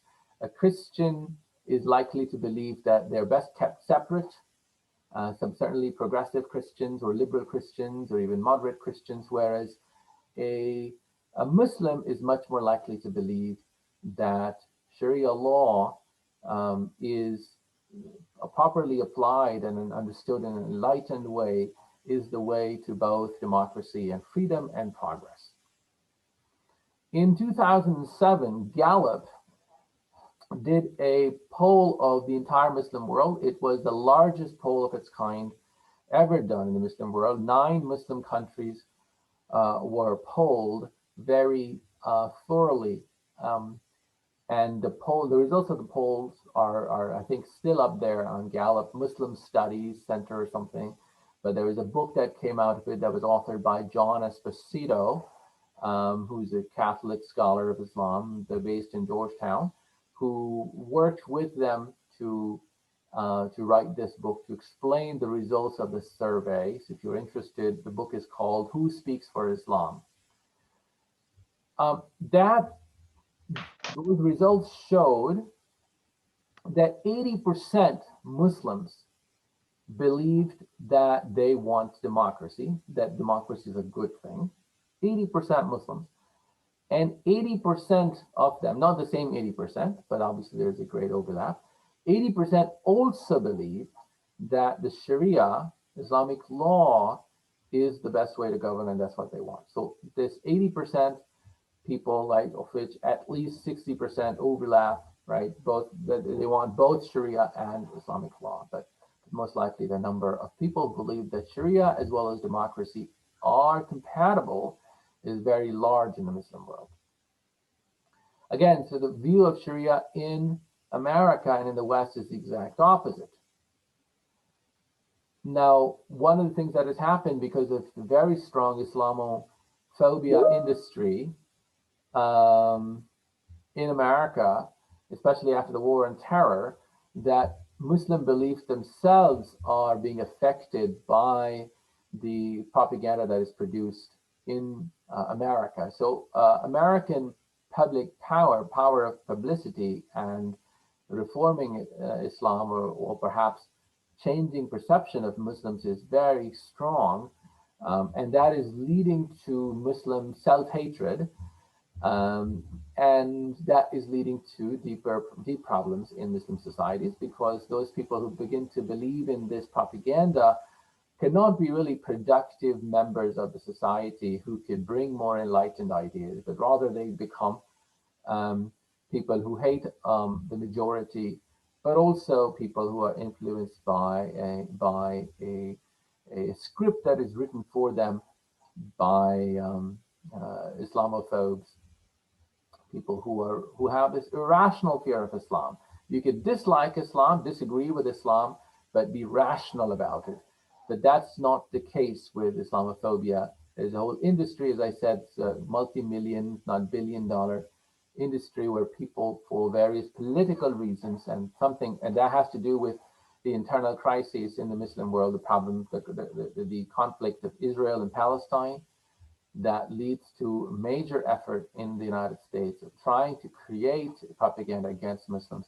And now another additional reason for Islamophobic industry in America is the Arab despotic regimes themselves are joining hands with Israel against the demand for democracy and freedom and some kind of reform in the Muslim world, because people like MBS, Mohammed bin Salman in Saudi Arabia, as well as Mohammed bin Zayed, the Emirati prince, they have decided to go with Israel and importing methods of the way that Israel has suppressed and created an apartheid state in Palestine.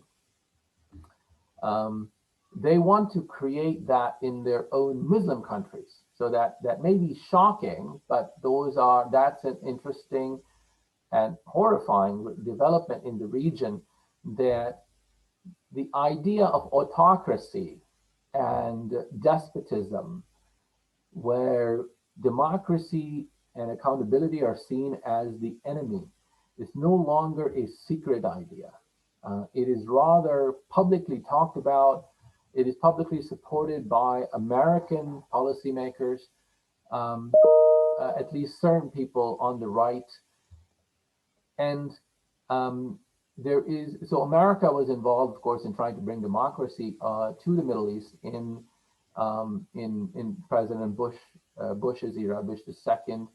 That experiment is now turned on its head, and this is in the contemporary period leading to a situation where the Arab dictators are turning against Western Muslims. And that sounds surreal, but Western Muslims, that is American Muslims who are much more American, or European Muslims, particularly American Muslims, are seen as the most enlightened Muslims who are going to promote values of freedom and democracy in the Muslim world, and therefore they're seen as the enemy. And so millions of dollars are being spent by these dictators, particularly these Gulf dictators, to create propaganda against Islam in general, but particularly against Muslims who want democracy and reform. And the idea that they're pushing is that Islam is a monarch. Islam is a country, is a religion that preaches complete subservience to rulers, and anyone who disagrees with that is the enemy. So this is a brief overview of where we stand today.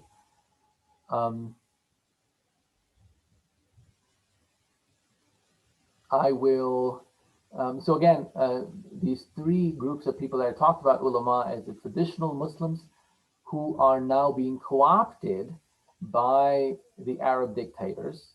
And I keep using the word Arab dictators because it happens more in the Middle East. It's not because they're Arab, I don't mean to create a stereotype, but rather it is that these oil-rich Gulf countries have decided that their interests are in creating an image of Islam that is distinctly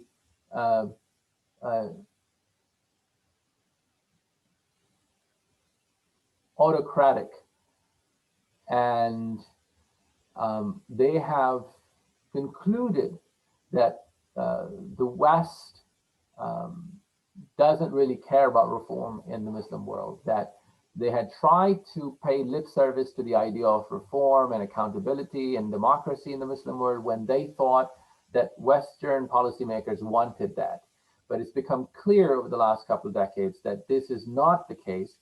And so this new generation of Arab dictators, MBS and MBZ as they're called, have created a new storyline in the Muslim world where they are interested in creating alliance. They're effectively interested in being pawns of whoever happens to be in power in the West, so long as they remain in power in their countries. Which means, I think it's a terrible news for America, because that is the best way to create extremely frustrated, large number of oppressed people who have nowhere to go and nothing to lose but their chains. And so I think that we are in that respect, we are in a kind of crisis that has not existed since, well, I don't think this has existed ever, but it's similar to the 90s when American troops were occupying Saudi Arabia, and that created a great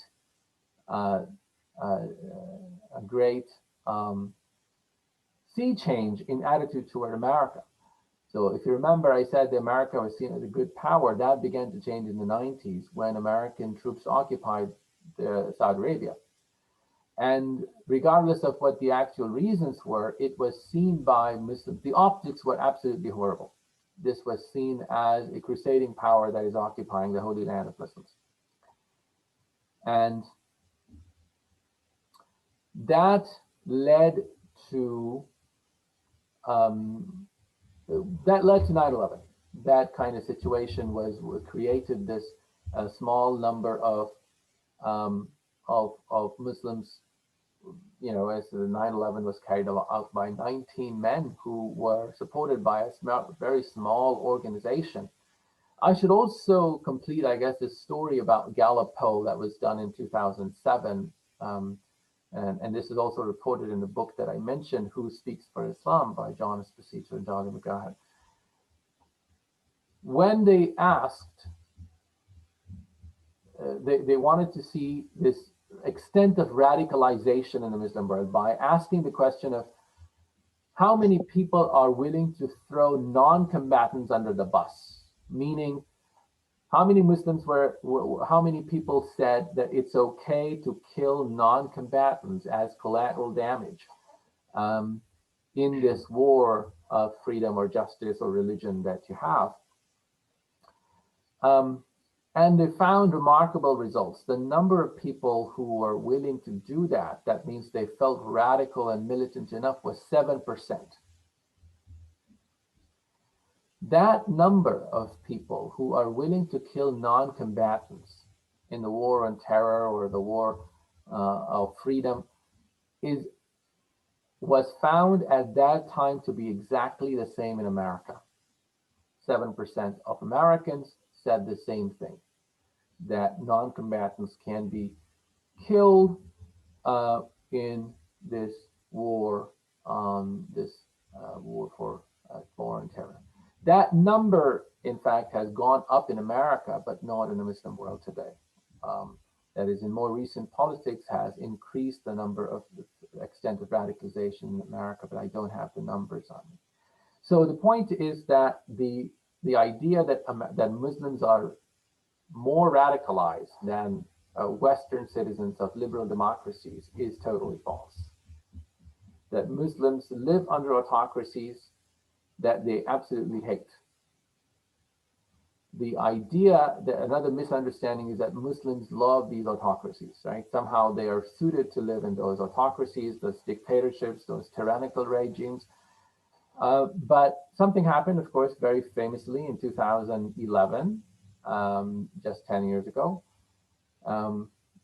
which showed to the world that that is not the case. Emphatically, 22 Muslim countries, Arab Muslim countries, rose up peacefully against autocracies, against their local rulers, not against the West, not against the great Satan or anything, against their rulers, asking them for democracy and dignity.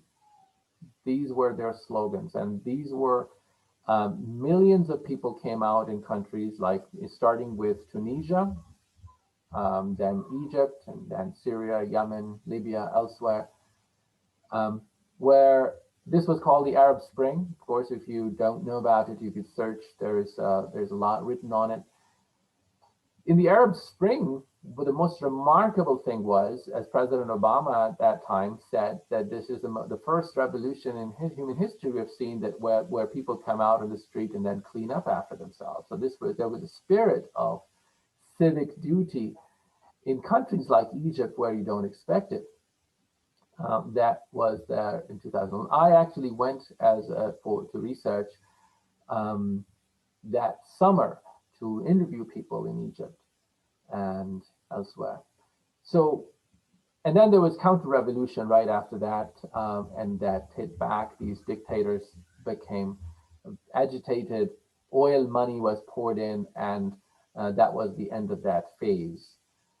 But that showed to the world that this script that had been created by the Western elite, that the only way to deal with the Muslim world is by supporting these dictators, by supporting the autocrats, by supporting these tyrannical kings, and because they're just different, that's what they want. And we have seen again and again that that is not the case. And so I will stop here. Okay, thank you. Do we have time for just a few questions, Ovamir? Sure, I'm here. Are there any questions for Ovamir before we wrap things up? There is. I have one question right now from Ed, and that is on freedom of preaching on Fridays. Where is it most free and where least? It's a great question. It's least free in the autocratic countries that I mentioned. So it's least free in countries like the Gulf, these are very small populations. As you know, these Gulf countries are very small populations, and they're mostly populated by expatriates from other Muslim countries and other non-Muslim countries. So the actual citizenship is very small, citizenry. And so Saudi Arabia is bad, but not as bad as UAE. UAE is absolutely the worst. United Arab Emirates, Egypt in the center, but Egypt is a very large population, it's hard to control. So in Saudi Arabia, and particularly in UAE, for instance, these sermons are sent by the palace. So even sermons, Friday sermons, are not free, and that's a really radical departure from Muslim practice, from Muslim tradition. The rulers typically have been students and disciples of the ulama who look up to ulama for moral guidance, rather than now they have turned ulama into completely hapless functionaries that simply toe the official line. So, but if you go to a country like Pakistan or Indonesia or Malaysia or Turkey or elsewhere, Friday sermons are free and they are political. In fact, particularly in Pakistan, where my family comes from, Friday sermons are often very political. They are often used to politicize, to talk about social issues, sometimes political issues. And government protests against government often start there. So that's relatively free in most countries outside of these few paradigmatic cases. Now, these people, unfortunately, should have been on the margins and irrelevant given the small populations that they have, but given the money that they have, they get to decide, unfortunately, the agenda, not only in their countries, but because of their wealth, they try to control both politicians and media in other Muslim countries, as well as in the West. Many of our politicians in Washington um, are very cozy with the Arab dictators. We have reports of the Arab, particularly UAE's ambassador, uh, um, Utaiba is his name, who is seen as a great playboy in Washington, and some of our younger members of Congress party together with him. So we have corruption all the way spread to Washington that is trying to keep that small elite of people in power. Okay, I have one more question. Thank you, from Dave Long Higgins. And the question is, given the complexity of the history you described, what is the best first book one should read to continue the learning that you have introduced today? Well, thank you very much, first of all, for wanting to learn more. And the presentation that I didn't get to because I realized that I will need a whole day to do this presentation that I do my class, which is the actual detailed history of the diplomatic relations between the U.S., the Cold, and the Muslim world. This is an 80 slide presentation. Here I draw on two books mainly. There are many other books, but two main ones that I draw on this topic of U.S. and the Muslim world. One is The Long Road to Baghdad by Lloyd Gardner, history of U.S. foreign policy from the 1970s to the present. So if you're interested in the question of U.S. foreign policy in the Middle East, this would be my go-to book, The Long Road to Baghdad. And Lloyd Gardner, the same historian, has another book about the Arab Spring. So if you like his style and want more, get that other book as well. I don't know what it's called. I don't remember. I think it's Egypt or Tahrir Square or something. but the author is the same, Lloyd Gardner.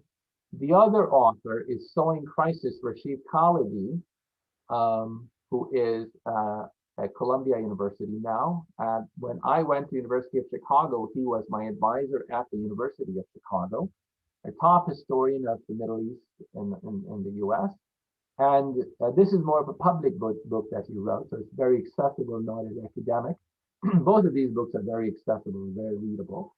And this is the Cold War and American dominance in the Middle East. So this one goes a little bit farther back in history and looks at history from a slightly different perspective. So I would say on the question of American policy, these two would be great places to start. Okay, thank you. That right now is the last question I have. Okay, thank you, Darla. And now I turn it over to Reverend Bob Bottoms. Thank you, Tom, and thank you, Dr. Anjum, for this very informative presentation. And I would remind you all of two things. One is that this presentation has been recorded, and the link to that will be made available to you. And the second thing is that at the end of the presentation, there should be a very short evaluation, and we ask that you take a couple of moments and to fill out that evaluation. There is one kind of essay question, and that is what you may want us to pursue for future events like this. If you have a topic that is burning within you, or one that you feel is quite relevant to our work together, please let us know about that as we do move ahead to plan other events. I have been asked to offer a closing prayer, and the prayer that I will offer at this time is a prayer of Thomas Merton. So I ask us to give our attention and to lift our hearts and minds in prayer. O God, we are one with you. You have made us one with you. You have taught us that if we are open to one another, you dwell in us. Help us to preserve this openness and to fight for it with all our hearts. Help us to realize that there can be no understanding where there is mutual rejection. O God, in accepting one another wholeheartedly, fully, completely, we accept you, and we thank you, and we adore you, and we love you with our whole being, because our being is your being. Our spirit is rooted in your spirit. Fill us then with love, and let us be bound together with love as we go our diverse ways, united in this one spirit which makes you present in the world and which makes you witness to the ultimate reality that is love. Love has overcome. Love is victorious. Amen. So once again, thank you all. And Tom, any closing words from you? No, I would just like to echo your sentiments, Bob, that very, very thankful to Ovamir for his tremendous presentation. Very educational, and I hope you were all blessed by it. Thank you, everyone, and just fill out the evaluation, and then we'll be on your way.